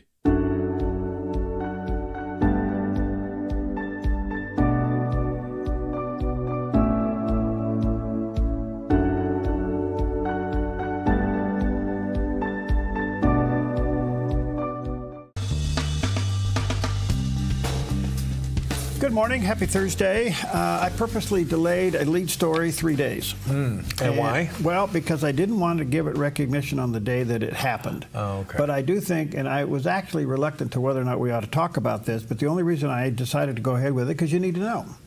But our governor on March 10th, 3 days ago, declared it to be Abortion Providers Appreciation Day, if you can imagine that. So what the governor said, had signed a proclamation that make March 10th Abortion Provider Appreciation Day. It's in an effort to reaffirm her administration's commitment to maintaining access to abortion care across the state. Now listen to this statement. This is her statement. In Oregon, quote, in Oregon, we understand that abortion is health care. That's terrible. It's not. It's murder. It's murder, right. Okay. Right. So we understand that abortion is health care, and providers are appreciated and can continue to provide care without interference or intimidation. So the people who do the killing are getting recognized as their own day, and it's now in the state record as being March 10th. This made national news. I just didn't want to give it credibility on the day that it was supposed to happen. That's terrible, and with this in mind, we just lift up and thank those who are running the pregnancy resource centers. The pregnancy centers, to me, are the frontline warriors of what's going on. Yeah. If you have a pregnancy center in your community, support it, be with it, help it. Yes. Take them diapers, take them resources, give them money. Do everything you can to support the local abortion center or women's clinic, whatever name they give it, in your community. Why? Because they are the ones that literally stop abortions. Absolutely, yes. You know, a lot of people in the political realm will talk about it and wave their banner and go, and it doesn't hardly even move the legislation. Right. But you can go to the front line to a clinic, and they are stopping abortions. They're helping babies to be born. They're getting them either out to adoption, or the mother has this great revelation of what's happened to them, and they've given birth, and they want to do everything they can to raise that child. Yeah. It's a good thing all the way around. All the way around. So help them out. Yeah. All right, the other story is that the Oregon Appeals Court yesterday upheld an earlier ruling. Now listen to this. It's illegal for Oregon police to live stream a protest of any reason other than document a crime. In other words, the body cam can't go live. I don't get this. I don't either. Yeah. But what's stopping the press? The press is there live. Yeah. And what's stopping the supervisor of that officer seeing what's going on live? Yeah. So that means that the body cam becomes a recorder, basically. Right. And the body cams were given to law enforcement as a means of clarity. Absolute clarity, and we get to see exactly what happens. Yeah. It's great documentation. I read through this and I'm going, well, what constitutional law did they break? Yeah, I don't get it. I don't get it either. Yeah, it's all about accountability, and how can a live stream be less accountable? I mean, I don't know. Get it. To me, it just shows you some of the craziness that's going on, and that was from our appeals court. But I don't know how they say that this has somehow violated the state constitution, unless there's a law there that I don't know anything about, or a statute that So we know let me nothing ask you about, this. you know. Okay, so the police go to a disturbance, protest or something. The protesters can live stream, but the police can't. I guess. Yeah, and the press can. Isn't that? Yeah, and the press can. What's wrong with this picture? I'll tell you what it is. Now, let me give you the first line of the story. Okay. I skipped it. Oh, okay. Here's the first line of the story. Are you ready? Yeah. As protesters in cities like Portland ramp up during the Trump administration. There you go. Yep. That's the first line of the story. There you go. But the case has everything to do when the riots were taking place during the Biden administration. Oh, yeah. Oh. Don't tell me there isn't a bias out there. Oh, yeah. And our new FCC chairman, he's coming down on it. That's good stuff. Okay. All right. Hey, some happy news. Where's the balloon? We need the balloons to go, okay? Existing urban home sales right here in our own backyard, Jackson County, have bumped up. All right. The number was 381 homes sold compared to 344 during the same period last year. They're saying that the residential inventory of homes is also on the increase, up about 12%. The overall existing home sales in Jackson County has increased 10.76%, which is really, really good. So inventory sales happening. I think as interest rates continue to come down, this will only increase. There is a problem. These home sales are also making it somewhat unaffordable for lower income people. Yeah. The average countywide medium price home in Jackson County was $415,000. That surprised me. That's up 3.8%. Wow. So there is a lower home price shortage. A lot of apartments have been built here. A lot of other types of homes are being built here. But overall, real estate business seems to be bumping up. So that's pretty good stuff. Yeah. All right, let's take a look at Wall Street, see what's happening today with all these things going on. Thank you, Preston. You're the man over there at Smart Lawn. If you're smart, you'll call him. The Dow's still down, 178. The NASDAQ took a hit this morning, 248 down, and the S&P 500, 43 down. Again, all of this has to do with the tit for tat on tariffs and interest rates and everything else that's going on. That did push gold back up to $29.59. That's pretty good.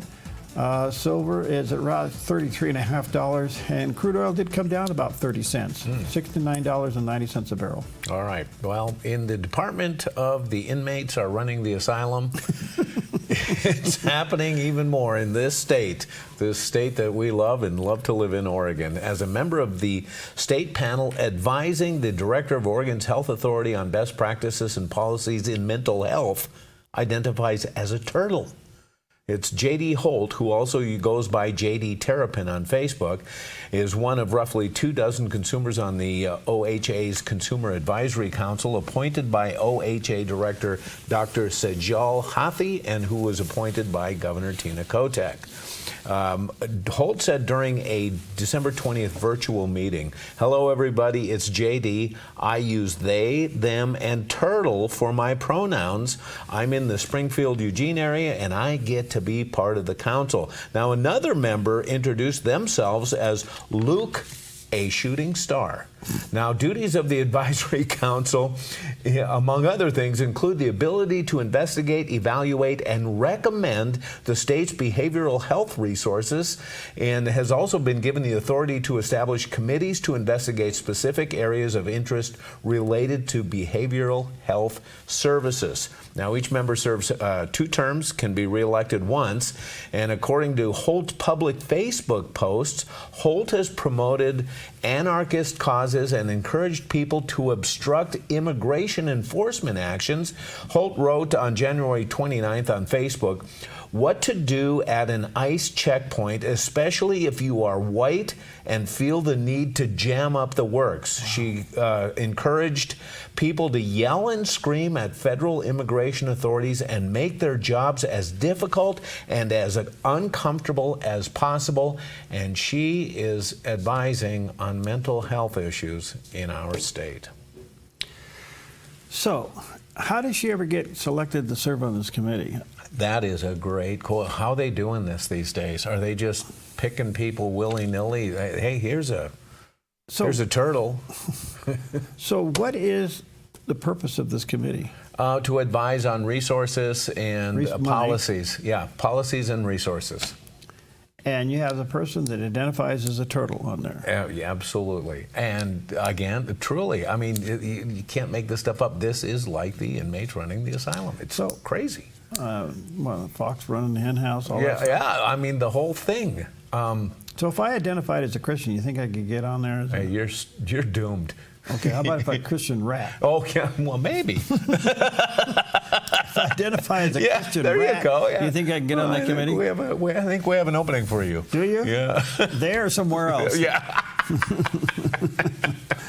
Well, okay. You can't make this stuff up. I think we have to make a subtitle break. We'll be right back. Okay.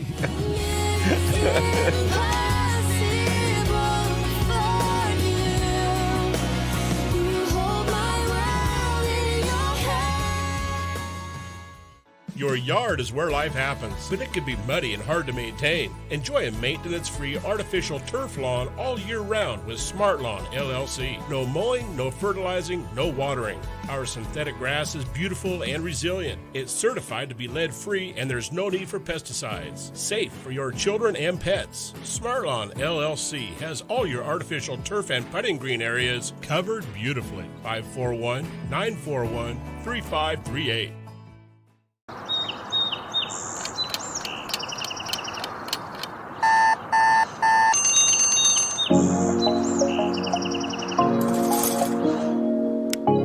Good morning to you. Welcome to Mornings on the Dove. What a day yesterday. A lot going on in the news. We begin this half hour in the Middle East where Israelis are still taking in with delight. I wish I had a siren and a light bulb on my car once in a while. You know, you can get in trouble with that. I know, but every once in a while. Mostly sunny with a high near 58 in Redding and near 59 in Chico. Areas of... All right, 8 minutes now past the hour. Well, let's take a look at the top story. And our Middle East Bureau Chief Chris Mitchell joins us now from Jerusalem to continue our coverage. So let's pray that our greatest days for the United States are ahead of us. God loves you, and God can do what you can't do. Wake up to Friends in the Morning, Perry and Jerry. Weekdays on Mornings on the Dove. Encouraging and informative, the Dove TV. Looking to find loyal, reliable customers to grow your business? The Dove is a perfect place to reach them. Hello, I'm Nancy Worth, Vice President of Marketing and Sales at The Dove. The Dove, reaching over 6 million consumers on a daily basis. The Dove offers a faithful audience who will appreciate and remember your partnership. Partner with The Dove and watch your business flourish. Sound good? Find out more. Call or email me, Nancy Worth, at The Dove today.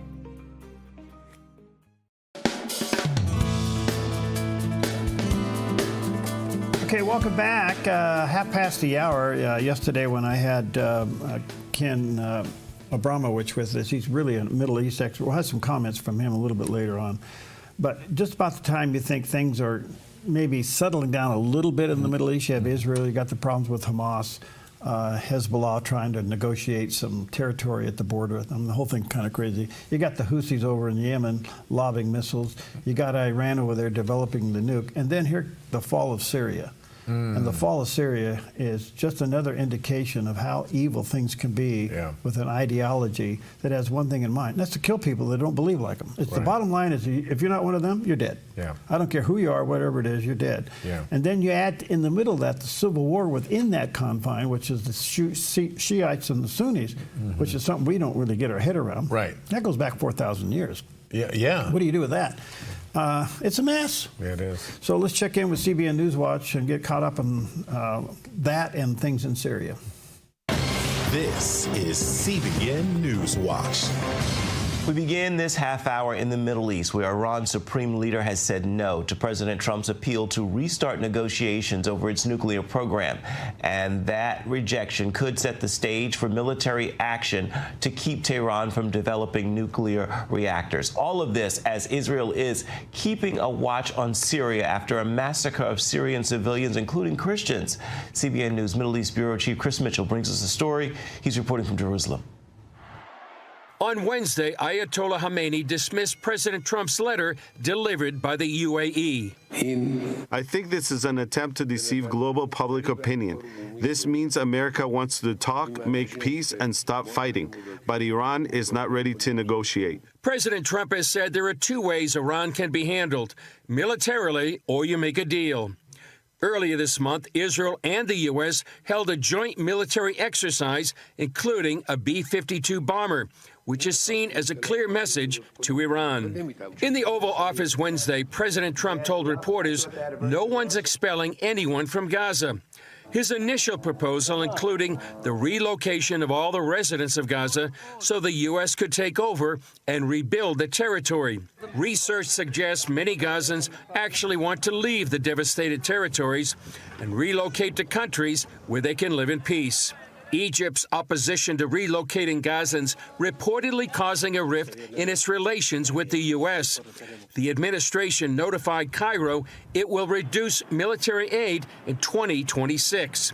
Trump has hinted he'd cut off aid if Egypt did not agree to accept Gazans fleeing the war zone. Egypt receives more than $2 billion in annual aid, most of that in military assistance. On its northern border, Israel is carrying out military strikes inside Syria to eliminate a military threat from the new government.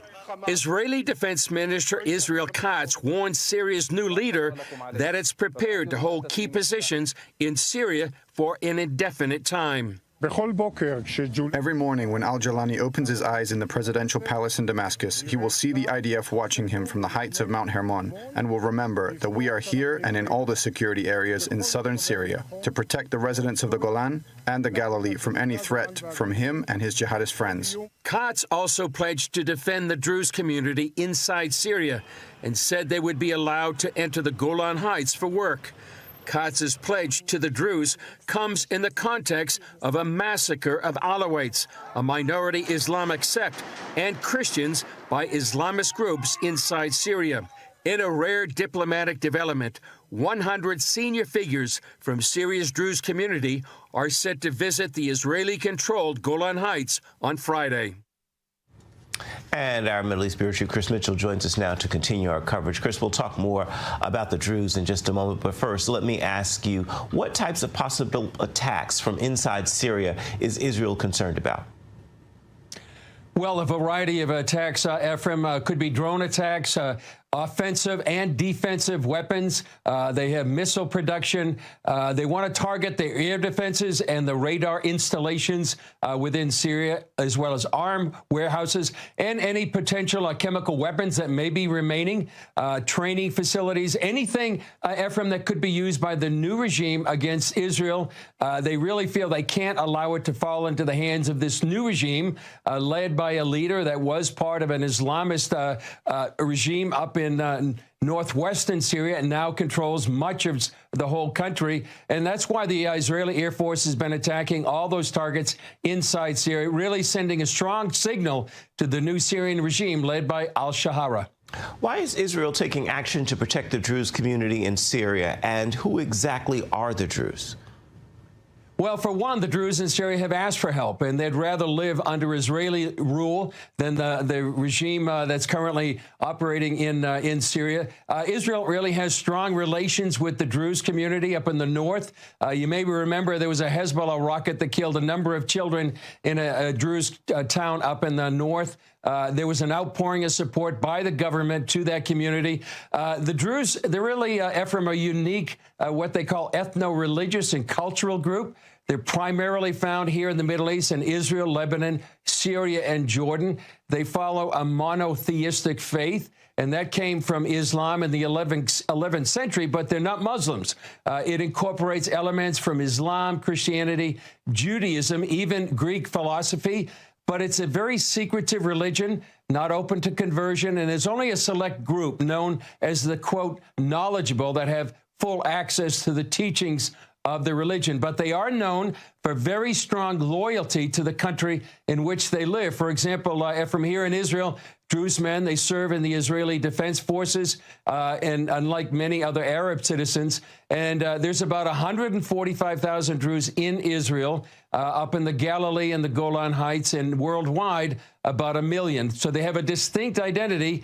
They speak Arabic, but they don't consider themselves Arabs, and they do not identify as Muslim. Then who are they? Yeah, it's hard to keep up on all that. It really is. That is strange, isn't it? Yeah. All right. Strange. Jerry. Speaking of which, Parade of systems will keep active winter-like weather in place through next week. So today in northern Oregon and southern Washington, rain with the possibility of thunderstorms and daytime high temperatures in the upper 40s for Vancouver, Portland, Wilsonville, and McMinnville.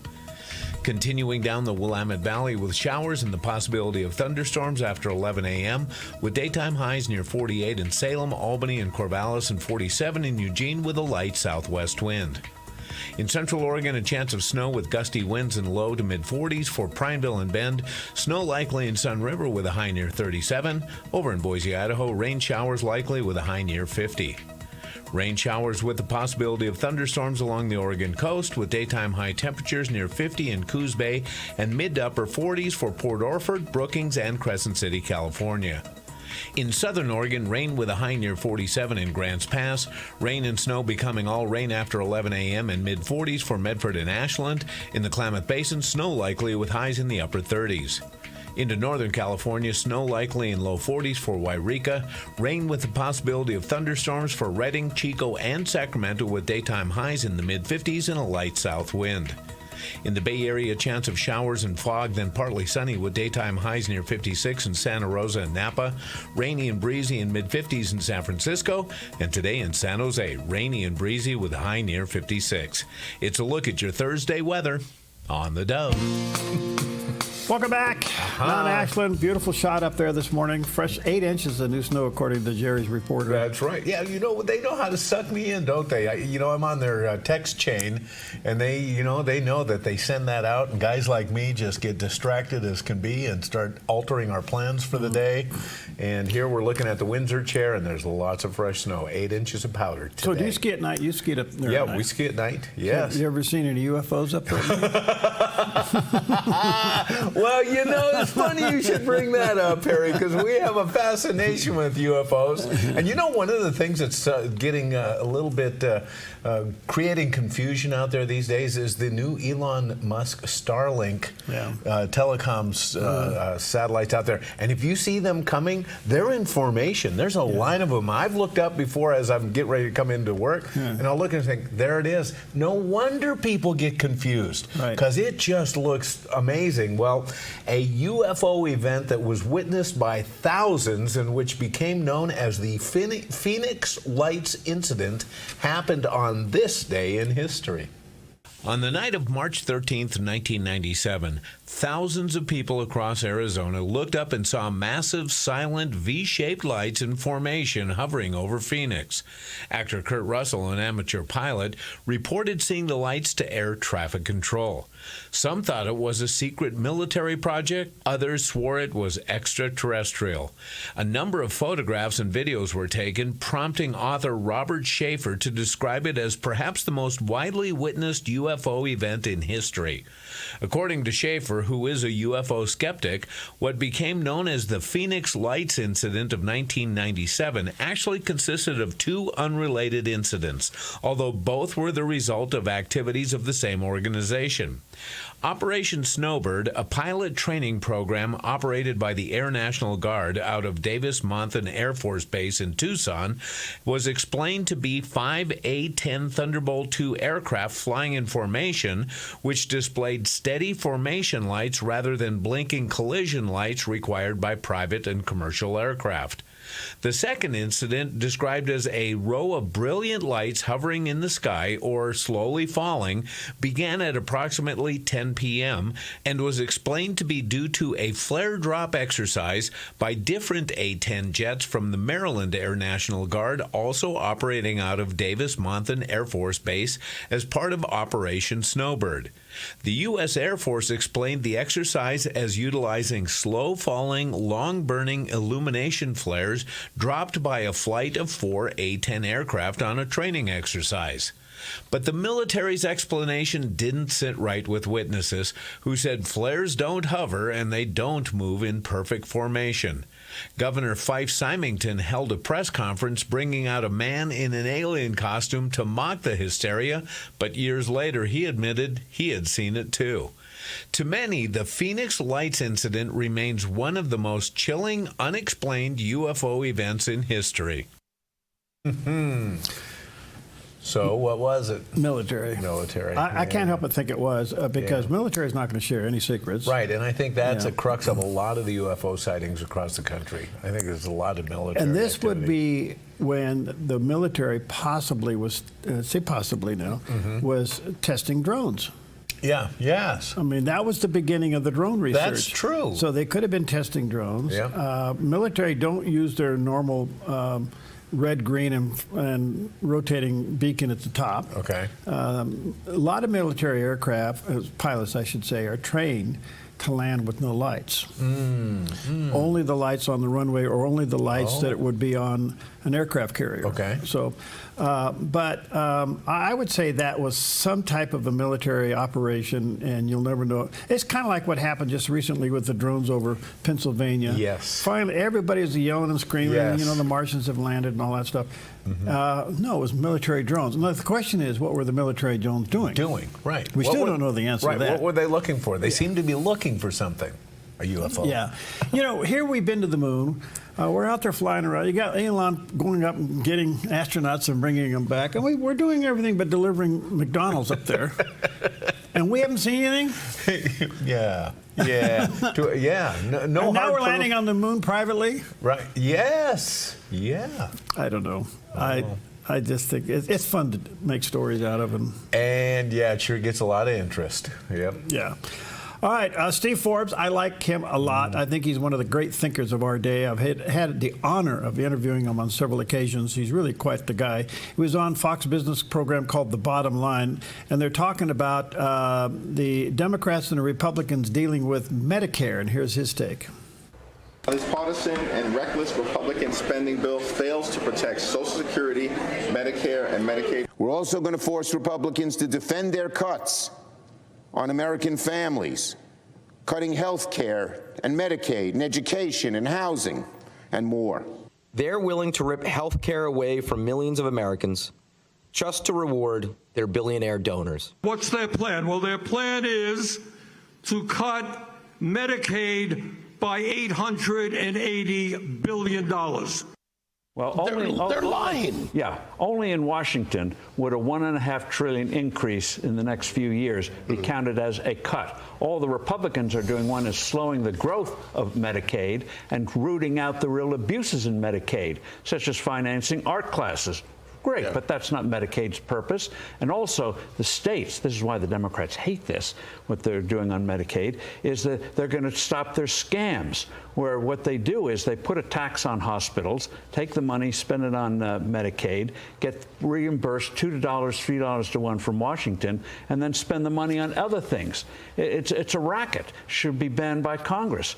And they also do things that Medicaid was never meant to do. So go back to helping the real people, the real needy people who need the help, instead of all this other stuff. It's become a piggy bank for blue states.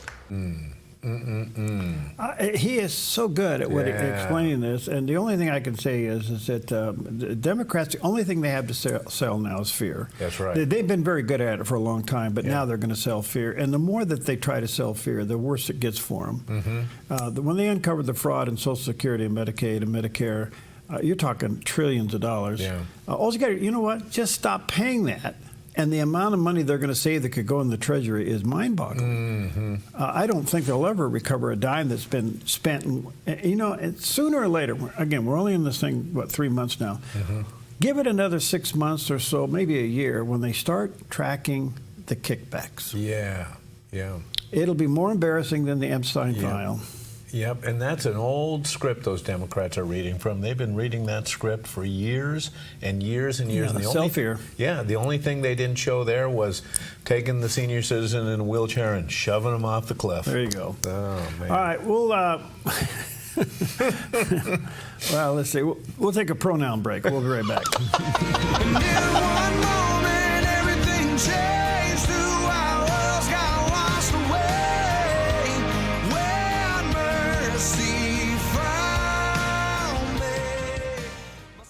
Spring is around the corner and summer is on its way. With fire danger biting at its heels, flammable blackberries and underbrush will grow like gangbusters and sprout fire danger in no time. A wise property owner knows the best time to take care of fire danger is to extinguish it before it gets started. GMV Forestry, LLC can help you protect your property with adequate firebrush clearing to fireproof a zone around your precious property. With over 35 years experience, GMV Forestry LLC has the knowledge, experience, and all the equipment you need to get the job done right, offering a wide variety of services like mulching, field mowing, snow removal, driveway clearing, ditch cleaning, gravel delivery and spreading, driveway sweeping, logging, and more. GMV Forestry LLC does it all, and they do it right. GMV Forestry LLC, the team you can trust. 541-660-6445. 541-660-6445. Thank you. Thank you. Thank you for your generous giving to the Dove. We as the staff are so grateful you make it possible for us to broadcast hope all across the Dove TV and radio network. Thank you. Thank you. Your support is touching and changing many lives. And bringing much needed news and information from a Christian worldview. Thank you. Thank you. Thank you. Thank you for believing in, praying for, and supporting the Dove. By the time I fully got diagnosed, it had become chronic Lyme disease. And I can honestly say I hit rock bottom. I got to the point where I could barely get out of bed, couldn't think right, couldn't talk right. You start to just think, is this the way the rest of life is going to be? I finally had to learn to just kind of let go and just say, God, help me today. Will you do something today? Because I can't. Watch the 700 Club Thursday morning at 11 on the Dove TV. Okay, happy Thursday to you. Drive carefully out there. Rain, snow, and all that stuff going on.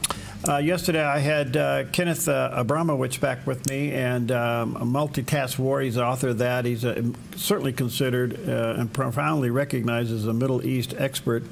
And we were talking about what's happening in Syria. Israel obviously taking out some of its military capabilities.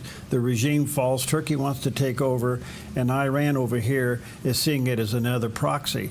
So I asked him, I said, what do you think will happen if President Trump and, say, Israel work together to take out Iran's capability with nukes, maybe even a regime change? How will that impact Syria? And here's what he had to say. Iran wanted to take over the Middle East. They had this grand plan arc of resistance to, and they had pretty much taken over Lebanon, taken over Gaza, taken over Syria, taken over Iraq. And they thought they were going to surround Israel and then pounce on Israel and destroy Israel.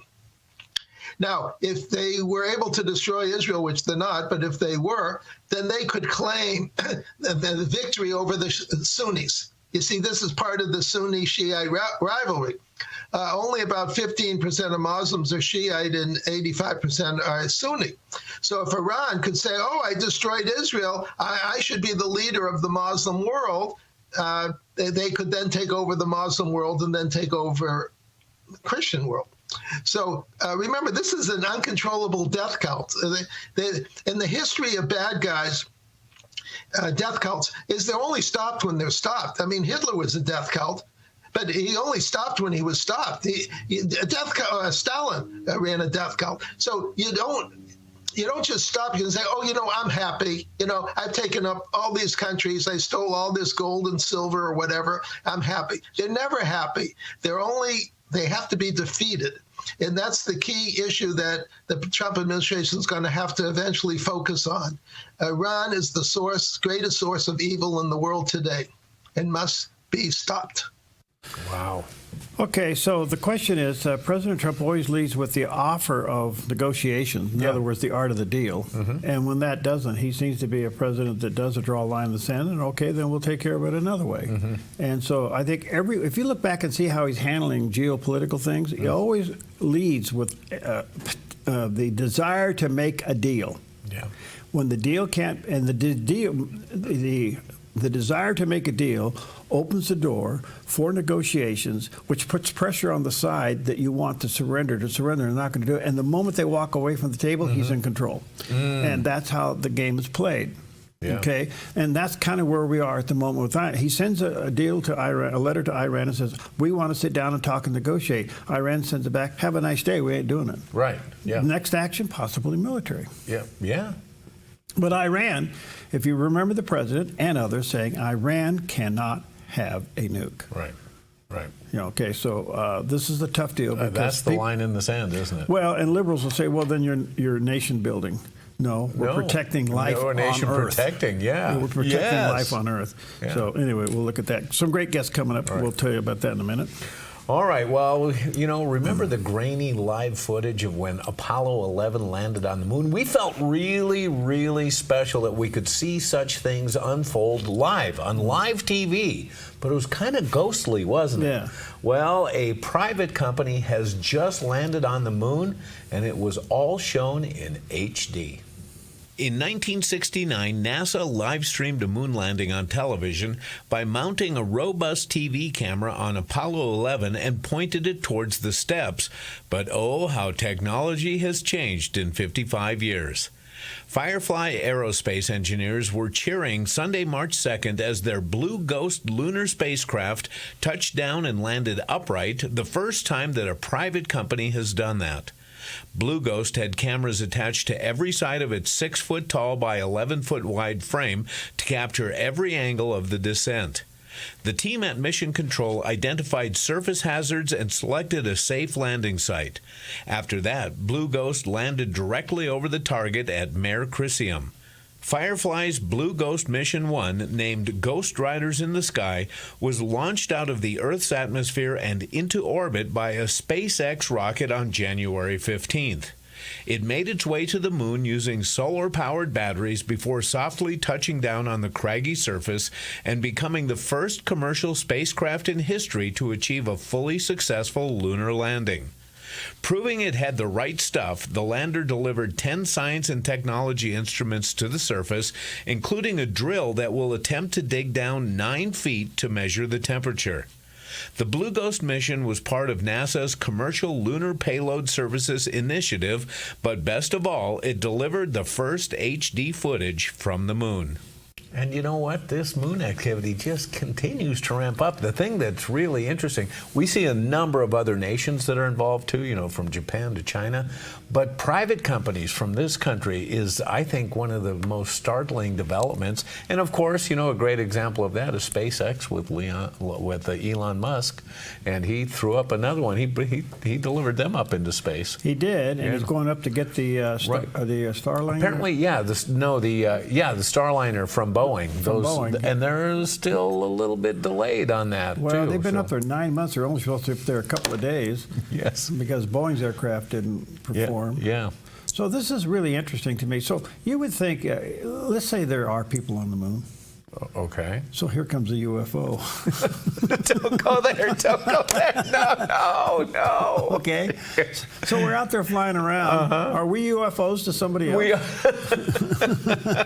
You know, that's a thought. Can you see all the Elon's little satellites going around out there? Oh, my goodness. Wouldn't that be a UFO to somebody out there? Yeah, I would think so. And do they have military capabilities? Could they shoot us down? I don't know. You know? I don't know. Anyway, it's kind of fun. But this is really cool. A private company landing on the moon. Yep.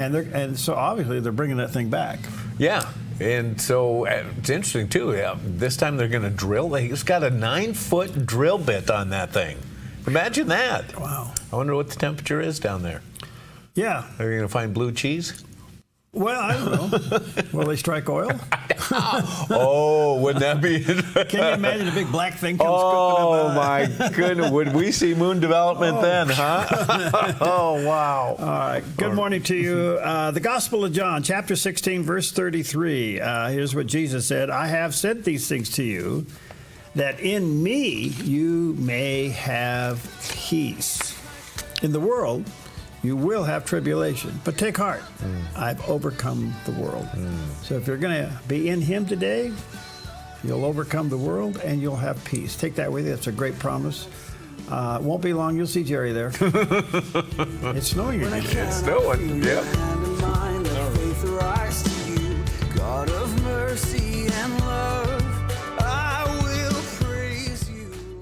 The right cleaning company matters. Choose Dust Plus Cleaning and Carpet Care, a family-owned company proudly serving Grants Pass and nearby communities for over 25 years. We're passionate about delivering the best, whether it's carpets, using purified water for no window spots, or carefully washing solar panels. We're committed to superb customer service from start to finish. Radiant spaces from local professionals. Request a free quote today.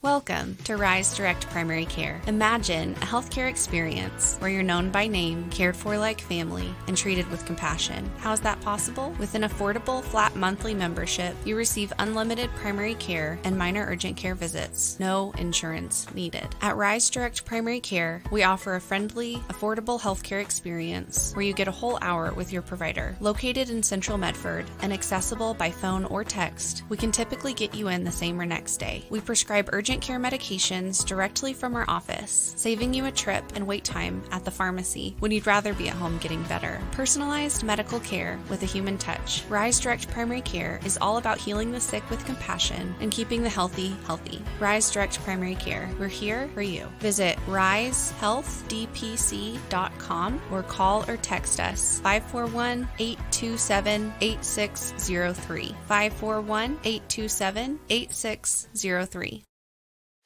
The Dove Radio is your 24-hour source for encouragement and information. There's something for everyone. Teaching, news, and music. 3 unique stations in one. Solid Bible teaching from trusted teachers of the faith you can lean on. Charles Swindoll, Greg Laurie, Charles Stanley, Dr. David Jeremiah, and Rick Boya. Relevant news, information, and talk you can trust through these challenging times with Mornings on the Dove, Focus Today, Janet Parshall, and Focus on the Family.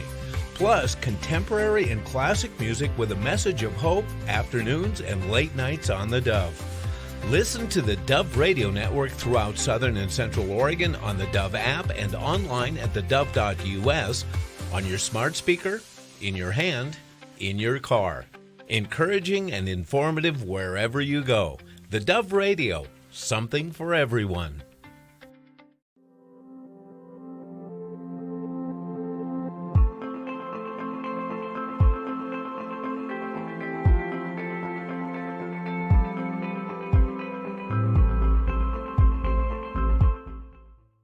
Enjoy the Dove. Help spread the word. Tell someone who needs the love of Jesus about the Dove's encouraging and informative programming. Spread the word.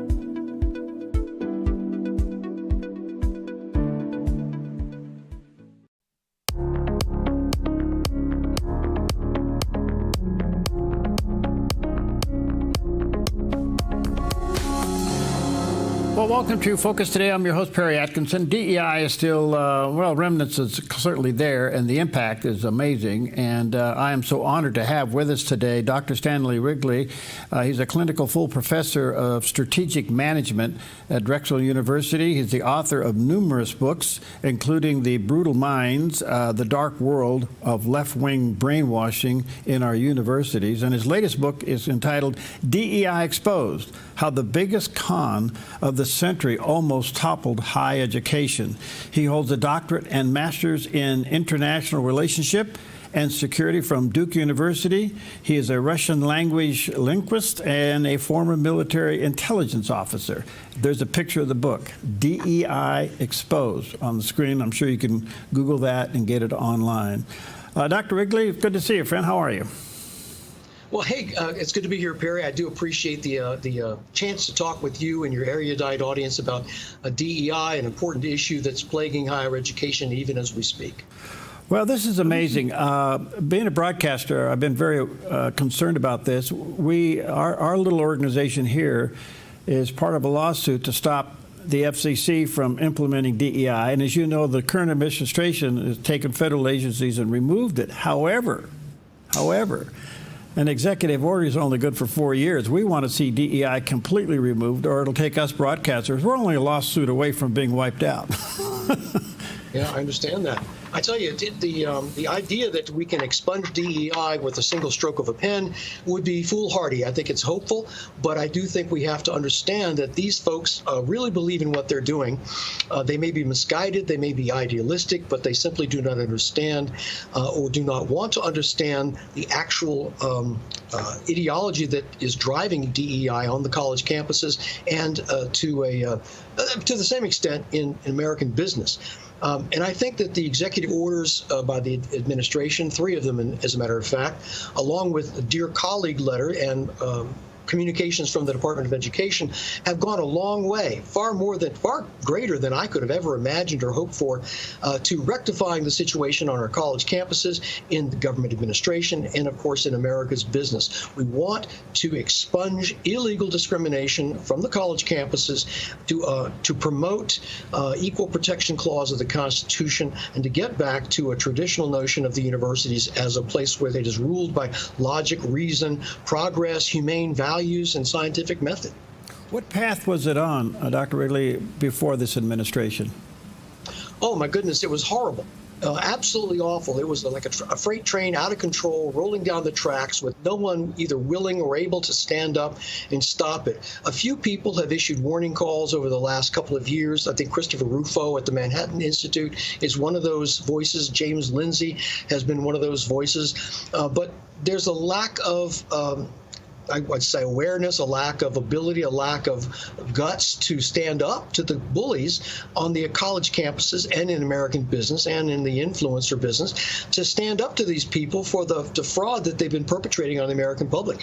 Most of us, I think, you, me, and most people out there, normal people, understand that there has been something grievously wrong with DEI. You couldn't put your finger on it, but you knew there was something wrong, and it's because it's been a con game, a very well-constructed, well-conducted con game designed to swindle universities, and I'm speaking mainly about universities now, to swindle hundreds of millions of dollars out of the universities and to train young people, our students, faculty, and staff, in a noxious ideology, which is ancient in form. It's binary. It's good and evil, oppressors and oppressed, exploiters and exploited. It's, at its root, it's kind of Marxist. And the idea that if you are of a certain skin cast, if you happen to be white, you're a villain, you're an exploiter, you're an oppressor. If you happen to be a person of color, and this is only by convenience, then you're a victim. you are exploited, you are oppressed, and we must act according to this theory's dictates, not according to our own experience as we experience the American life, but no, we have to act, behave hyper-suspicious, narcissistic, delusions of grandeur, attacking other people simply by virtue of their superficial, immutable characteristics. This is at root the problem with DEI. Is it an outcome of affirmative action? Certainly attached to it, certainly connected to it in the sense that affirmative action began back in the 1970s. And it has grown, I think it's more of an outgrowth. If you look at Dinesh D'Souza's 1991 book, Illiberal Education, that was a book that was so prescient that tells basically where we are now. It's predicted where we are right now. It's gone through the multiculturalism, cultural competency, critical theory, critical race theory, critical legal studies, on up into its current manifestation, DEI, which is basically the executive arm of critical race theory. Yeah, that's where I was going to go. So let me ask you this. Do you see universities voluntarily stepping away from this, or are they being forced to step away from it because it's connected to grants and money? Oh, well, there's a lot of grant money that has been going to folks who are investigating systemic racism and institutional racism and that sort of thing. And along with the National Endowment for Humanities and, of course, health-related grants that are looking at the health effects of institutional racism and that sort of thing. It's been a bounty for folks. And I think that universities will not voluntarily ever step away from where the money is coming in, no matter how right and proper it might be. But I think that what we've seen in the last couple of weeks with respect to the Department of Education's diktat to universities that you will obey American civil rights law, you will observe equal protection clause of the Constitution, or you will put your own federal dollars at risk. This really got the attention of America's universities, and I think we're having a conversation now that is long overdue. Wonderful. I understand the University of Virginia has dissolved it? Yes, the University of Virginia last Friday, its Board of Visitors voted to get rid of its central DEI office. What does that mean in practical terms? Well, Virginia is one of the worst offenders in the sense that their annual budget for DEI operations was $20 million, or has been $20 million, with over 200 employees engaged in propounding this kind of ideology and supposedly working for a better world, one assumes. Well, the top two people honchoing this bureaucracy receive, they haven't earned anything, they receive more than $500,000 apiece in salary and benefits. That's not the worst of it. The worst of it is the third-ranking person receives over $400,000 in salary and benefits. So that's $1.5 million going to three people doing what? Well, we don't know, because these are modestly educated people who have come onto the campus with no discernible skill set except to nurture, coordinate, foster, and uplift. And my goodness, if I could receive that kind of money for nurturing, fostering, coordinating, and uplifting, I might sign on to it myself. So that's what it means in terms of, with Virginia, in terms of eliminating wasteful spending. That's a lot of tuition dollars that should go back into the pockets of parents and students. So, Dr. Ridgely, how did academia get taken over by this? I mean, why weren't there some morally based professors pushing back?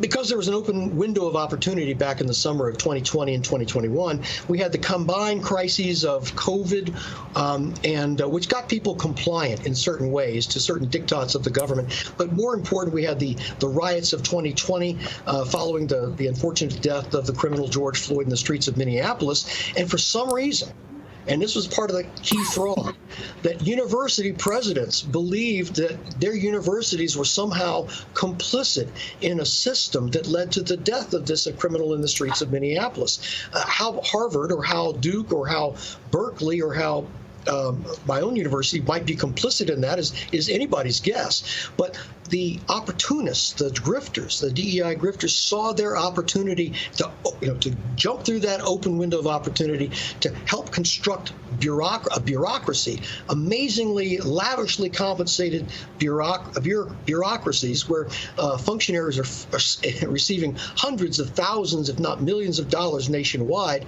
to convince students, faculty, and staff that America is an inherently racist, irredeemably racist country, riven with white supremacy culture, and that all whites are racist, oppressors, exploiters, and that all persons of color, as it's convenient, are victims, are oppressed and exploited people, and that we must come to grips with this. Basically, that's what we mean when we talk about teaching a divisive concept. You and I know this is balderdash. You and I know that this is ideological tripe. But when you're taught this on the college campus by modestly educated folks with no discernible skill set, you tend to believe it if you're a student.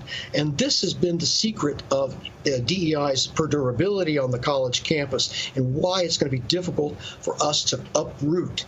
I think it was because these people have a vested interest. They're getting lots of money. I mean, Upton Sinclair in 1934 said this. It's truer now than it ever has been. He said this: it is impossible to get someone to understand something when their salary depends upon them not understanding it. So does it meet the definition of a cult or a religion? It certainly does. My prior book, The Brutal Minds, talks about this explicitly because DEI training programs adopt and utilize clearly a lot of the cult techniques that we know about. Certainly cults like Synanon and the Unification Church, the People's Temple, they have certain highly developed techniques to recruit people to the cult.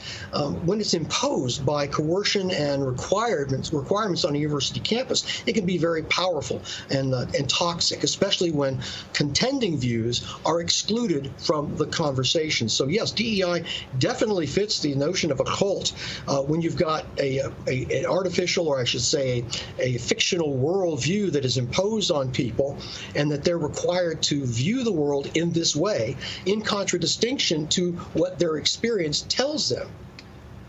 So as universities turn from this, is there kind of like a revelation revival with students, or are they just caught in the middle?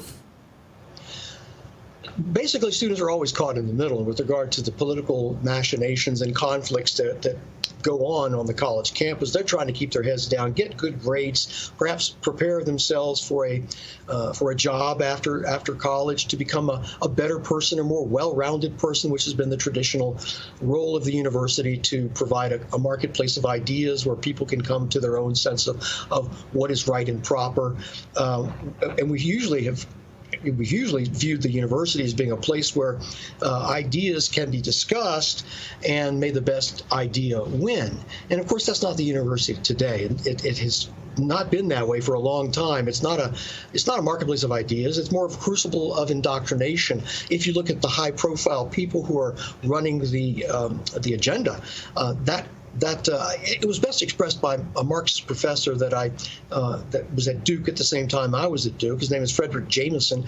He said that the purpose of college is to recruit cadres and train cadres for the struggles of the future.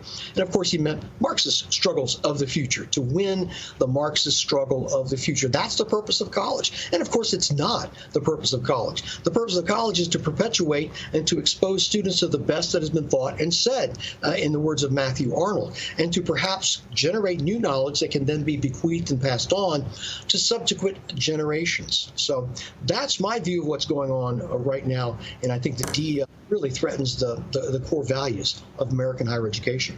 That's fascinating. All right, let me take a quick break. Let me say to our viewers and listeners that you can check out Dr. Ridgely's book. It's called DEI Exposed. There's a picture of the cover of the book available online. We'll take a quick break. We'll be right back. Your property demands equipment with more reliability, durability, and versatility built in. Kubota equipment is ready to get the job done right.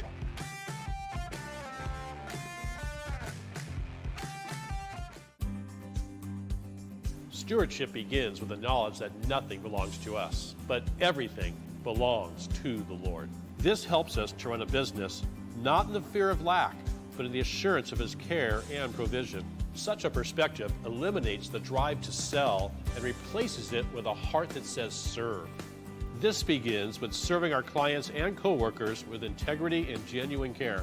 That's why at Kelly's, it's automotive service with a heart for God and treating others as we ourselves would want to be treated. Our promise is to never sell our clients anything we don't believe they need. Another is to do all we can to meet other needs, such as shuttle service and loaner cars, or taking the time to really listen, even at times praying with our customers. Sometimes this means sacrifice, going above and beyond, but that's why I work for Kelly's Automotive Service, honoring God while serving people with honesty and integrity. Hi, I'm the SOS Alarm guy, here to tell you about a great deal. SOS Alarm will not only beat any internet deal, but will install the system too. So burglars, beware. SOS Alarm for security and beyond. At Sweet Tea Express, we've got you covered. Order at the counter and our friendly service staff will do the rest. Breakfast served daily until 2 p.m. Breakfast burritos, biscuits and gravy, skillets, omelets, and more. Sweet Tea Express. Don't get caught hungry. Want a great way to impact your day? Get the Dove's The Word for You today. An excellent daily devotional that will leave you inspired, blessed, and closer to the Lord. It's free for you from the Dove TV. Go to thedove.us to get yours.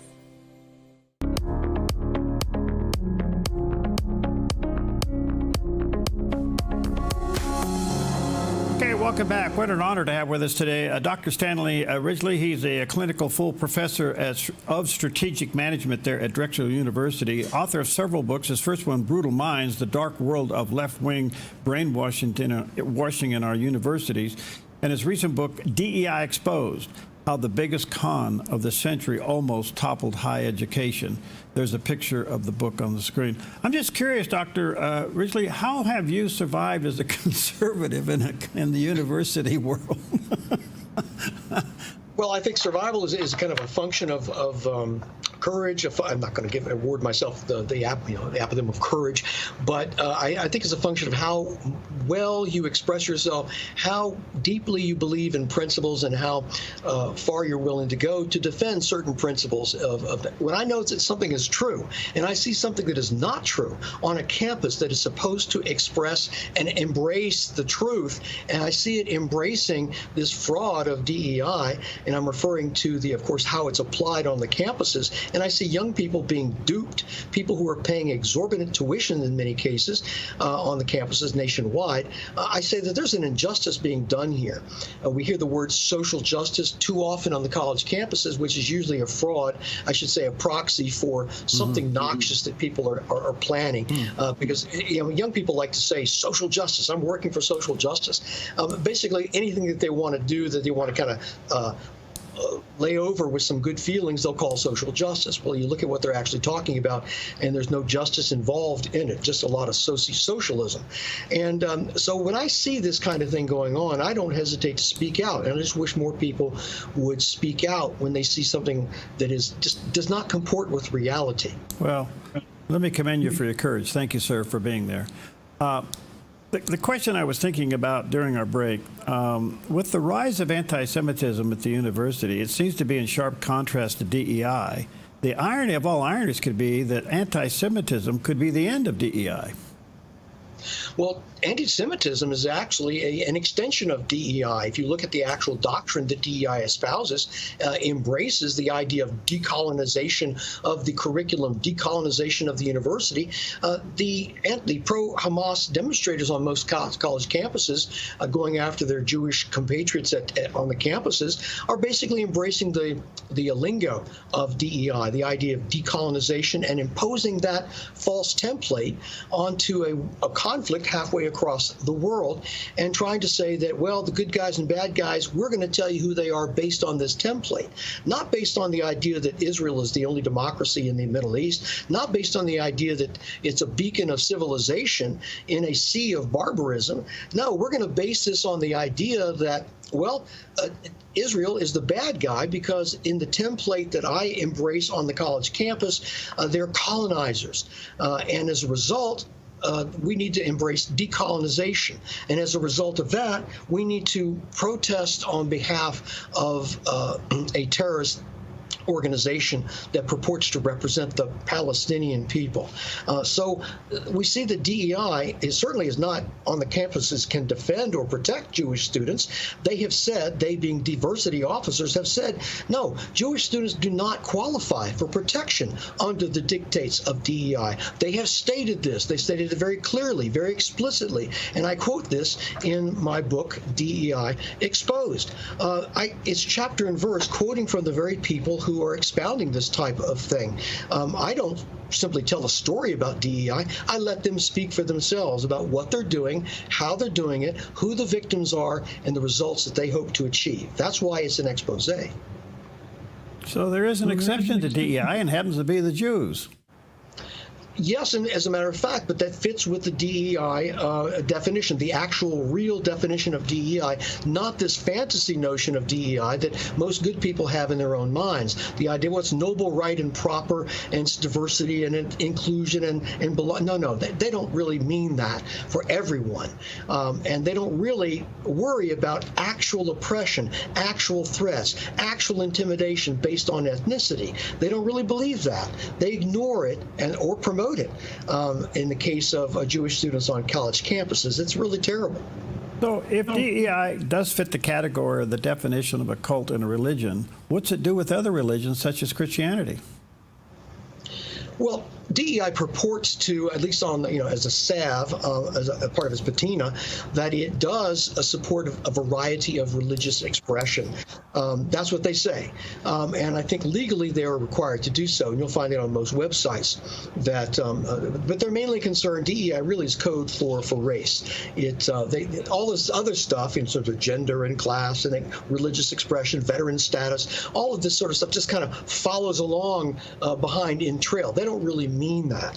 And we've seen this exemplified with respect to the outbreak of anti-Semitism on campuses nationwide.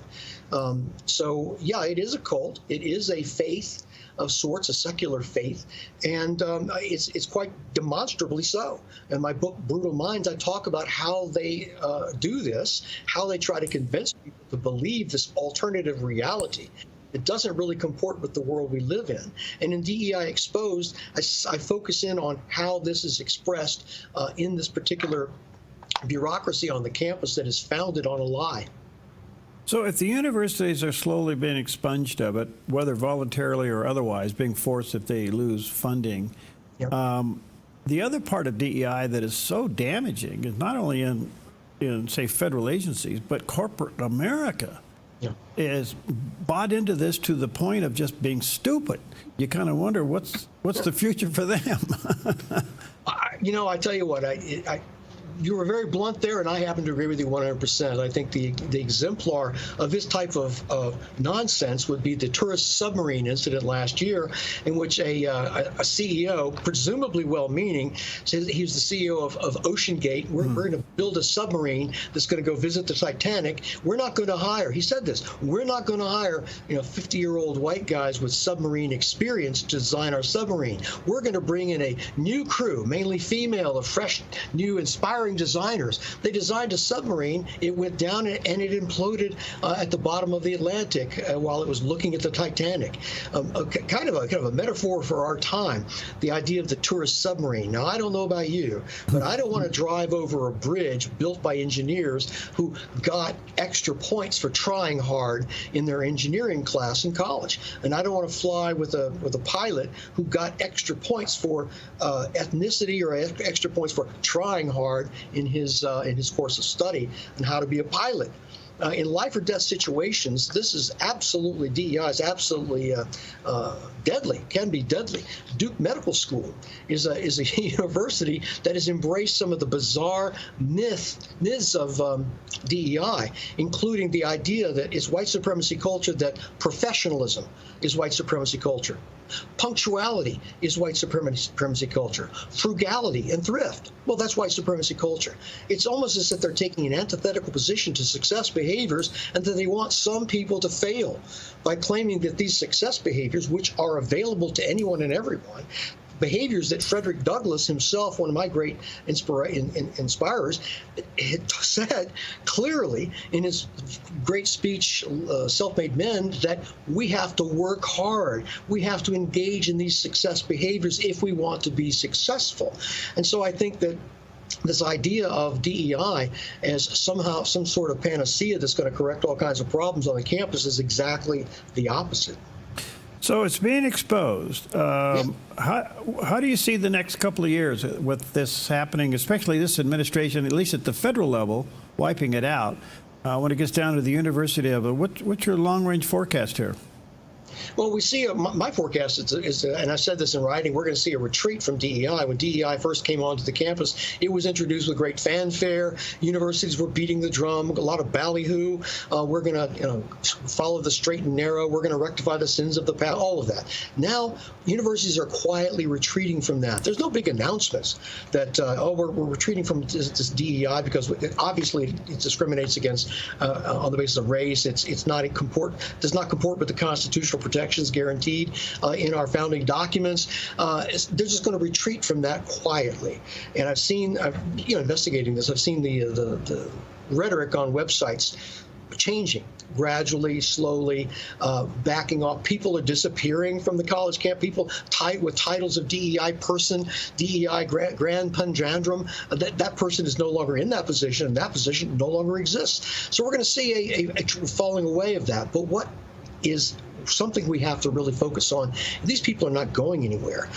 These people really need to be dismissed. If you want my opinion on that, they need to be expunged from the academy for the abuse that they have endorsed, the abuse they've engaged in on faculty, staff, and students especially. And until we begin to address that problem, we will always have a DEI shadow darkening the university.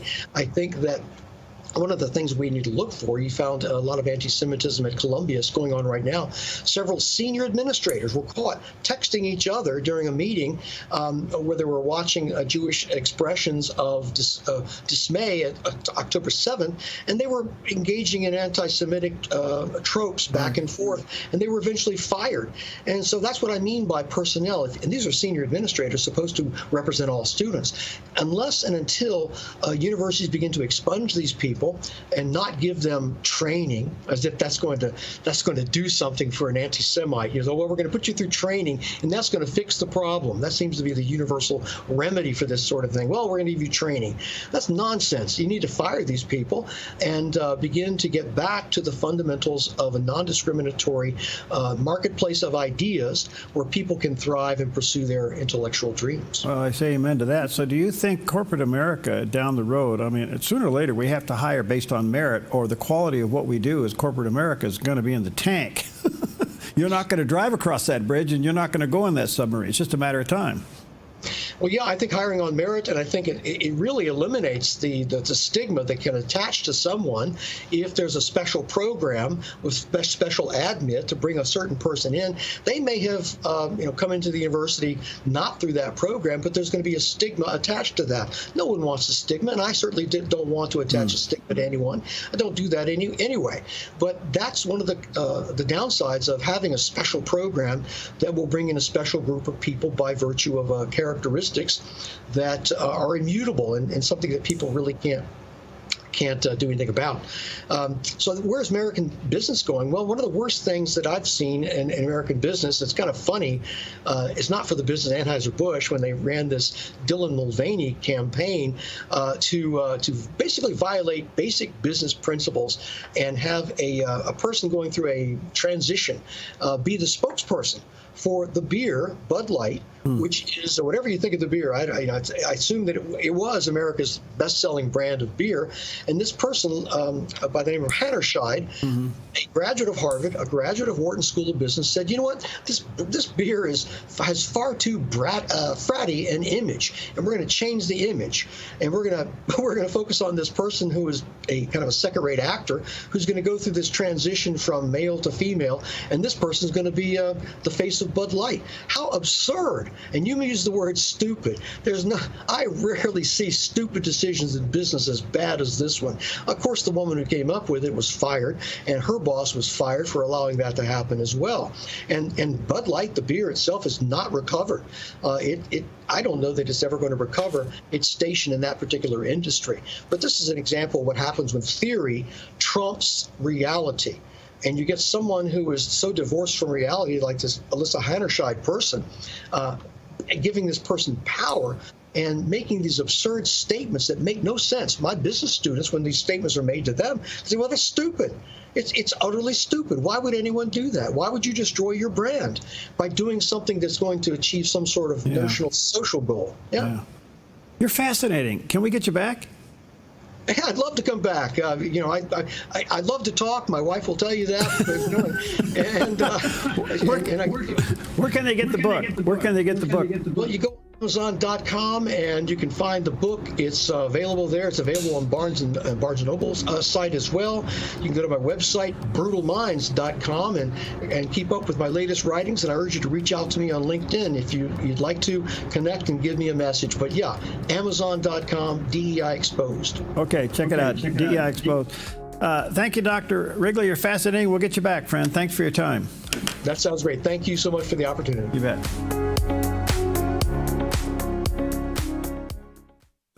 Hi, Dad, father and son jewelry. Looking for engagement rings? Ovals, round, pear shapes, and more. All a third off at Father and Son Jewelry.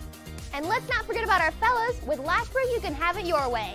From plain bands, precious or alternative, thick or thin, we can add stones, engravings, and inlays. Lashbrook can do it all. Father and Son Jewelry. Your family jeweler since 1958. Visit Father and Son Jewelry, 5 generations of family in Medford. Worried that inflation might burst your retirement bubble? I'm Michelle Slate. Lighthouse Financial shines guiding light on retirement, investing, and insurance.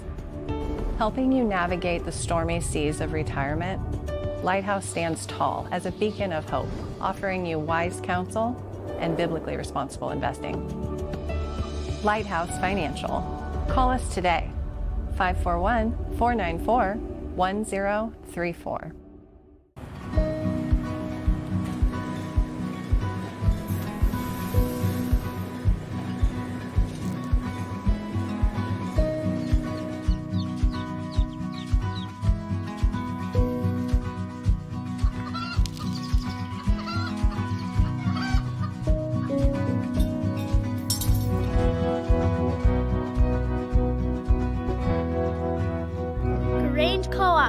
Big ideas grow.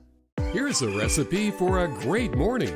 Get plenty of rest. Spend time with God. Then add a generous helping of Perry, Jerry, and Mornings on the Dove. They'll get you ready for the day, mixing in the latest news, weather to plan your day, a reminder from God's Word, baked with timely discussion of today's headlines, plus lots of laughs, fun, and encouragement. Make Mornings on the Dove part of your morning recipe. Weekdays only on the Dove TV and radio.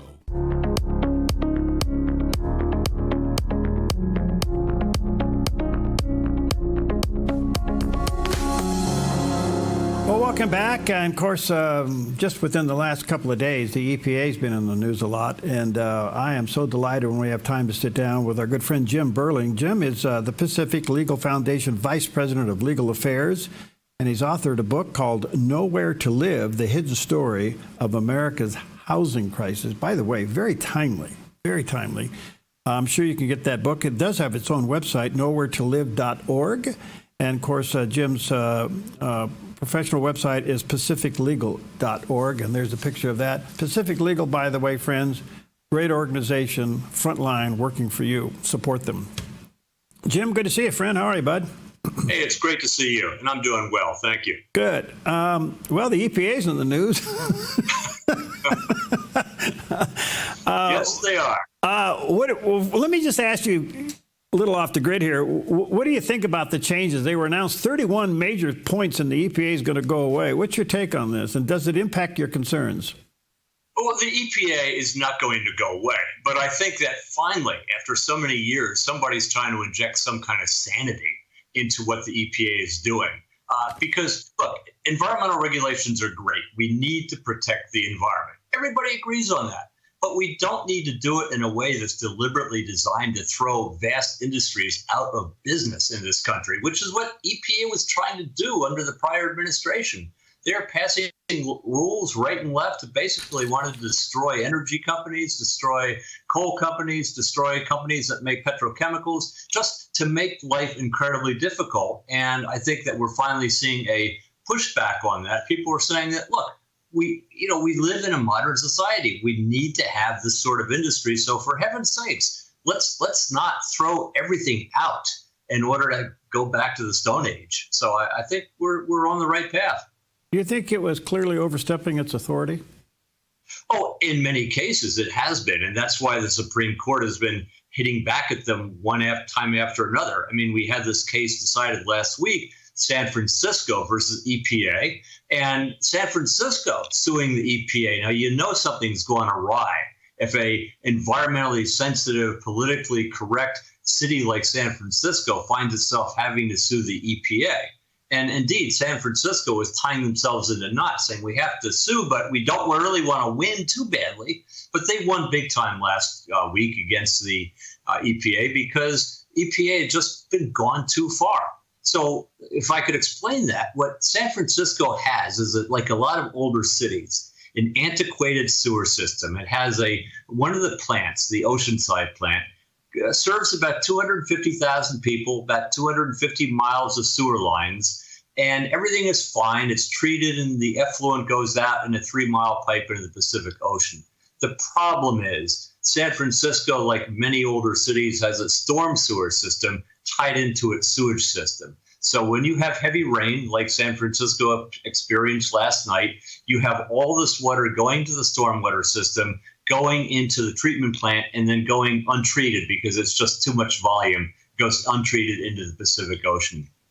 And San Francisco and EPA have been going back and forth trying to deal with that for years now. And for a long time, there were effluent regulations saying that San Francisco, what it put out was what was technically and financially feasible. They had to comply with best management practices. But EPA, under the rules and regulations that Congress adopted, was given leeway when we had these heavy storm events to have the overflows. And it would cost and will cost tens of billions of dollars to fix the problem. And it's going to be a long process. Well, EPA ran out of patience and they decided to change the rules and regulations so they weren't looking at what was at the end of the pipe, but was simply saying, look, if the Pacific Ocean is polluted, you, San Francisco, are responsible and you have to clean it up and you can be subject to huge fines.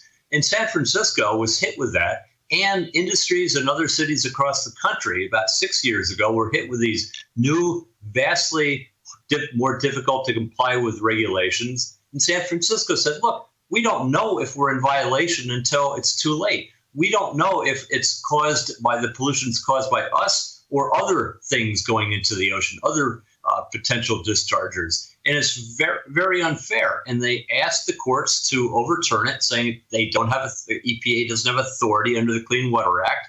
And they, of course, lost at the Ninth Circuit, as everybody loses at the Ninth Circuit. And they went to the Supreme Court. Now, right after they asked the Supreme Court to take the case, the EPA and some environmental groups sued San Francisco under the new regulations. And they were asking for damages that San Francisco says would have cost them over $10 billion. That's a big deal. And when they went to court, what San Francisco said, look, under the 1972 Clean Water Act, you can't have this kind of amorphous, hard to figure out, ambiguous regulation that you don't know if you've been in violation until well after the fact. And San Francisco continued to say that was the kind of regulation that was in place before 1972, and Congress overturned that. Congress had a new law. So San Francisco said, EPA, you're going back to the old law that Congress threw out. And that's exactly what the Supreme Court said. Supreme Court said, look, EPA, you can regulate according to the 1972 Clean Water Act. You cannot regulate according to a 1948 law that Congress overturned and replaced with a new law. And you have to allow San Francisco to follow the law according to, and you, EPA, have to follow the law as well. and not be subject to these regulations that are impossible to follow. So, yeah, EPA once again was caught overstepping its jurisdiction. And the bottom line is, look, if EPA doesn't think it has enough authority from Congress to do what it needs to do to clean up the nation's air and water, then EPA should go back to Congress and get the law changed. But EPA cannot unilaterally, on its own, decide, well, this law doesn't give us enough power, so we're just going to rewrite the law and give ourselves more power. EPA can't do that, but they've been struck down time and time again in the last 5 or 6 years for doing exactly that. That's amazing, Jim. So, wow. If there's other laws out there or regulations that they've imposed without congressional approval, and they try to enforce those without warning the victim, so to speak, isn't that in itself a violation? Yeah, that certainly is a violation, and EPA has been hit, as I said, several times. There was a big case out of West Virginia where they are putting air regulations in place that would have thrown out vast numbers of coal-fired power plants just on their ear. And Congress never gave EPA that kind of authority, and that's what the Supreme Court said, that EPA cannot engage in these sort of major rulemaking operations without authority from Congress. So if you've got a little business and EPA comes knocking on the door and says you're violating some regulation, that business should look at the regulation and see, is that regulation something that Congress actually authorized the way they're doing it? And if not, that's a good defense. And EPA has had its hand slapped a number of times now. And I think that part of the 31 measures that the new Secretary Zeldin adopted yesterday is part of that, trying to pare back EPA back to what Congress says it can do, not what EPA would like to do without congressional authority. Interesting. So what kind of long-term impact will this case have? This case, I think this case and others like it will have the long-term impact that EPA is going to have to be more careful in hewing to the line of its authority. It simply cannot say anymore that, look, we want to do good things to clean up the air, water, and air, water, and environment in general, and we just are going to take any rules and regulations we think are necessary. No, they can't do that anymore. EPA has to look at the congressional statute that gave it authority and say, does this regulation follow the authority that Congress gave us, or are we exceeding that authority? And EPA is going to have to say, we can only do what Congress authorizes us to do and no more. If we think we should have more authority, we can ask Congress for that, but we can't do it on our own. So I think that's going to have a big impact. Is the overall ruling statute, if I can use that term, of the EPA, the Clean Air Act, is that the overriding rule for them to operate under? Yeah, you got for air, the Clean Air Act, for water, Clean Water Act, and then you have the Toxic Substances Control Act. And there are several other environmental statutes as well they operate under. But the primary ones when we're talking about air and water are the Clean Air Act and the Clean Water Act. Okay. Let me take a break. Let me show to our viewers and listeners a couple of places that you can get Jim's information. PacificLegal.org. That's where he is the vice president there of legal affairs. His personal book is called Nowhere to Live, The Hidden Story of America's Housing Crisis. This is really, really resourceful. The passion of Jim's. Check it out. Nowhere to Live. And there's a website, nowheretolive.org. We'll be right back. What if your next ride was more than just a ride? What if it was an epic adventure filled with unforgettable memories? At Panoramic Moto Tours, we take you beyond the ordinary, offering curated routes, privately guided with all the details handled. Our passion is to share the joy of riding incredible roads, exploring new sights and towns, and connecting with others and sharing our stories. Sound good to you? What are you waiting for? Let's create your custom tour, or join us on one of our upcoming tours. The Lost Coast and Trinity Alps, May 16th through the 19th, or the Oregon Coast and Cascades Tour, June 22nd through the 26th. Just click the Tours tab at panoramicmototours.com or call 541-622-3844. PanoramicMototours.com. Your next adventure starts here.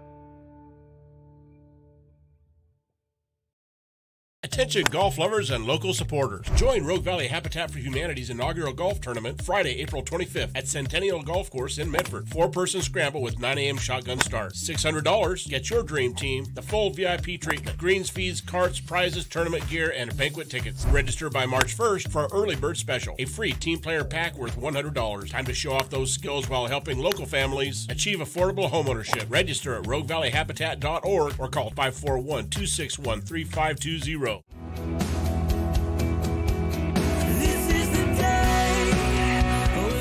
What kind of life are you living? You want to be a happy person, don't chase happiness, chase after God. Don't try to clean your life up and come to God. Come to God and He will clean your life up. You just come as you are. Harvest with Greg Laurie, weekends on the Dove TV, encouraging and informative.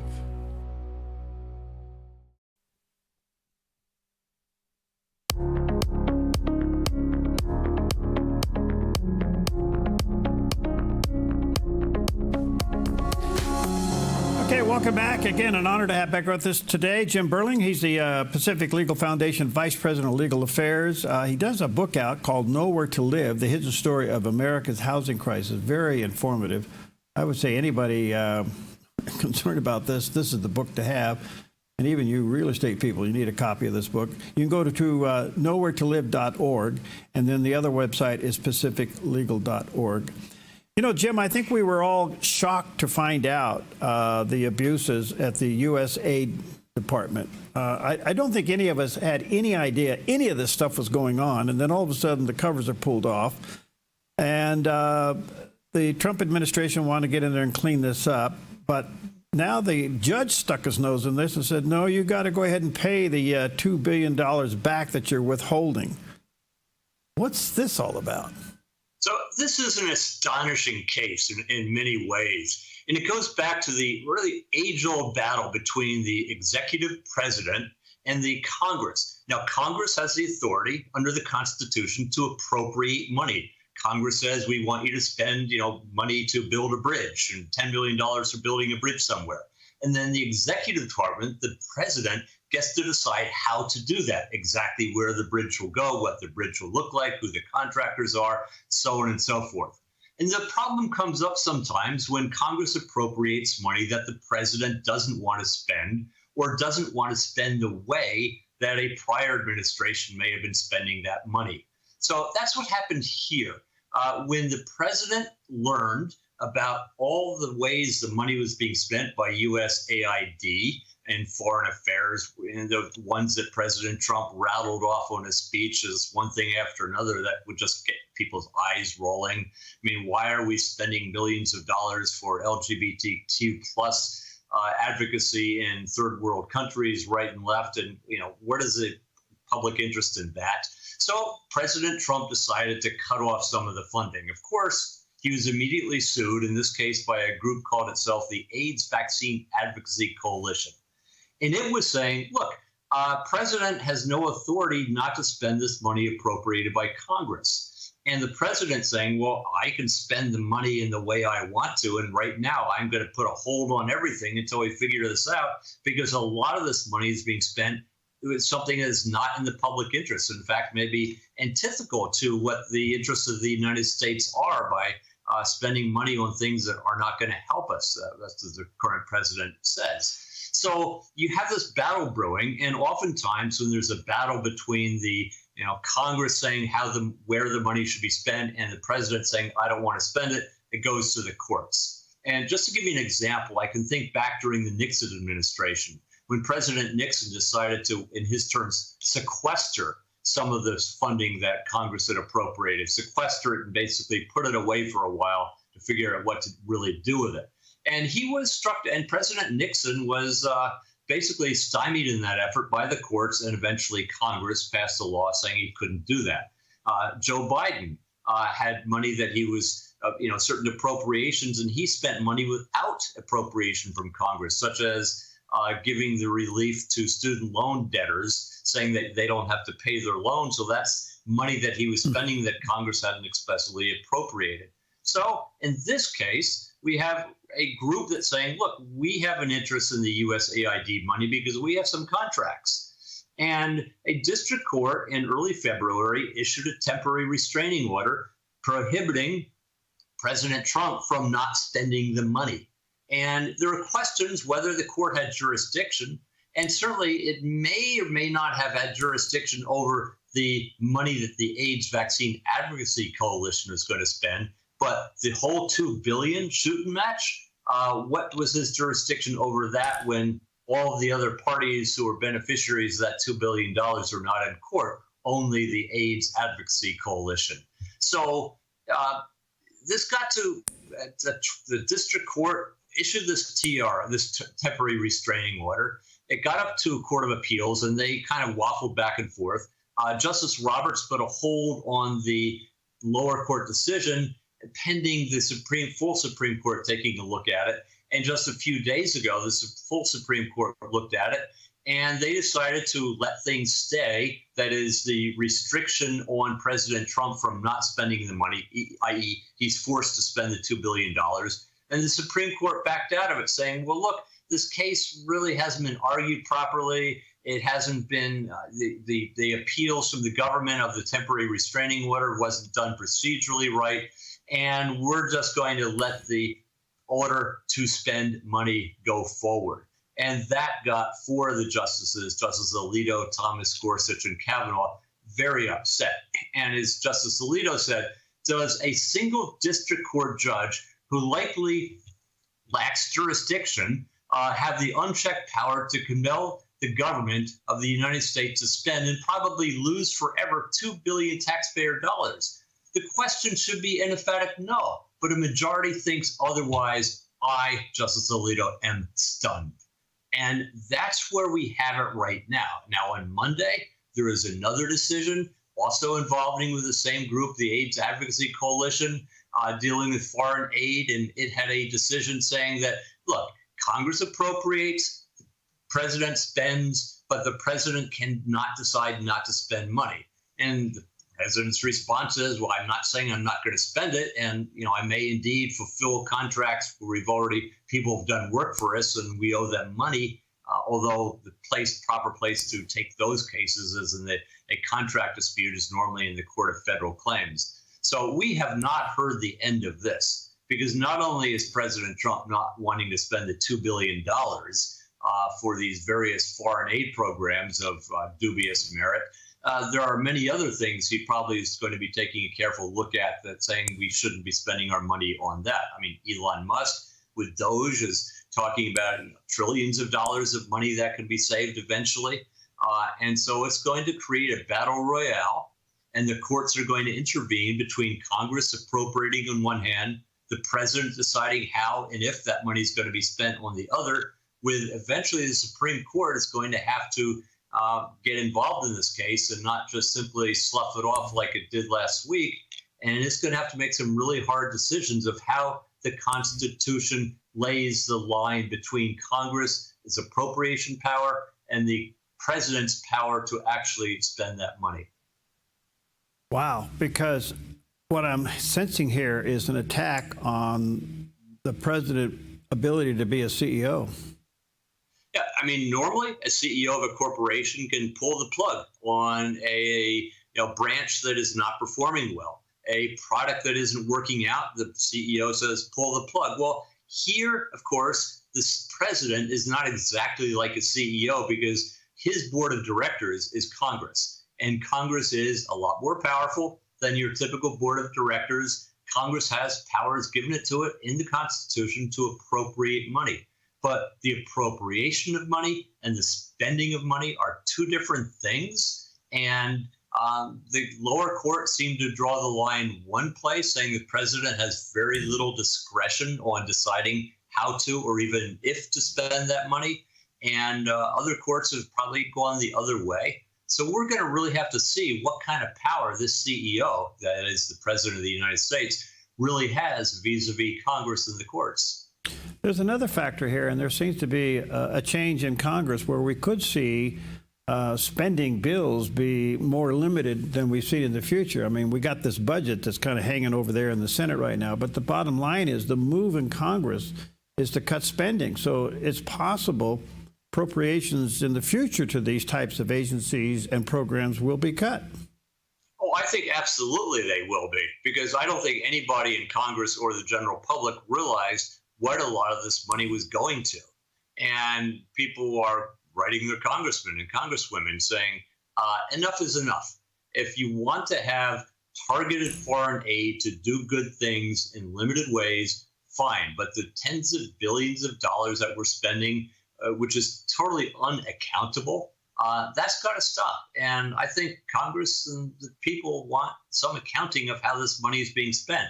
It's, government, sometimes we think that if we just shovel money at a problem, its problems are going to go away and everybody in the third world is going to love us. Well, it hasn't worked yet.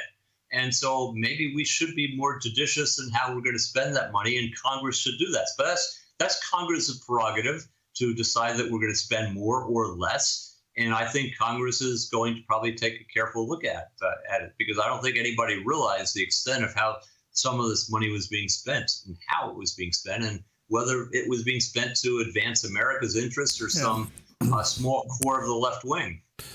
So quickly, Jim, before we run out of time, I understand Congress has the power to appropriate, but is Congress constitutionally legal funding such programs when really the Constitution calls for a defense and a post office, basically? Yeah, and to regulate interstate commerce. And so that's a really good question, Perry. And I think the bottom line there also is that Congress's powers are limited to those given it to it in the Constitution, and we need to pay more attention to what those limits are. Good stuff. All right, Jim, in a few moments left, tell us about your book and why people should get it. What's your passion here with this book? So, Nowhere to Live, The Hidden Story of America's Housing Crisis, is about all the government programs that got us into the housing mess in the first place. Whether that is some of the extremely restrictive exclusionary zoning designed to keep poorer people out of neighborhoods, whether it's the eminent domain abuse of destroying neighborhoods, whether it's overly zealous environmental regulation that prevents people from building homes where people want to live, and the whole panoply of government regulation of the development of housing has caused us to have the shortage that we have today.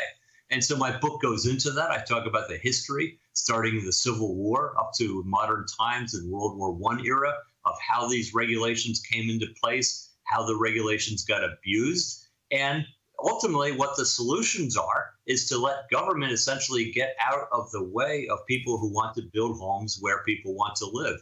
So it's, if you like history, I think you like the book. If you like politics, you like it. And if you like the to know more about the homeless situation that we have now, with far too many people without enough means to live anywhere but the streets, I think my book, Nowhere to Live, is something that you will find quite enjoyable. And it's written for non-lawyers, by the way. So you don't have to know a lot of legalese to understand. All right, check it out. Nowheretolive.org is the website. Jim's other site is pacificlegal.org. You know, the American dream to own your own home. Can we really today? That's a question I'll ask you later, because don't pay your taxes. You find out who owns your property, I guess, huh? Indeed. Well, good. Good to see you, Jim. God bless you. Thanks for your time, friend. Okay.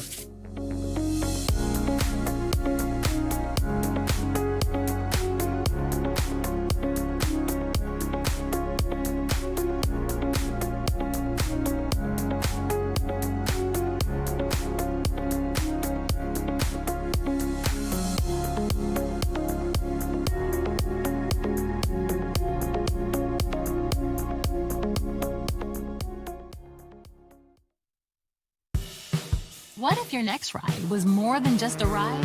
What if it was an epic adventure filled with unforgettable memories? At Panoramic Moto Tours, we take you beyond the ordinary, offering curated routes, privately guided with all the details handled. Our passion is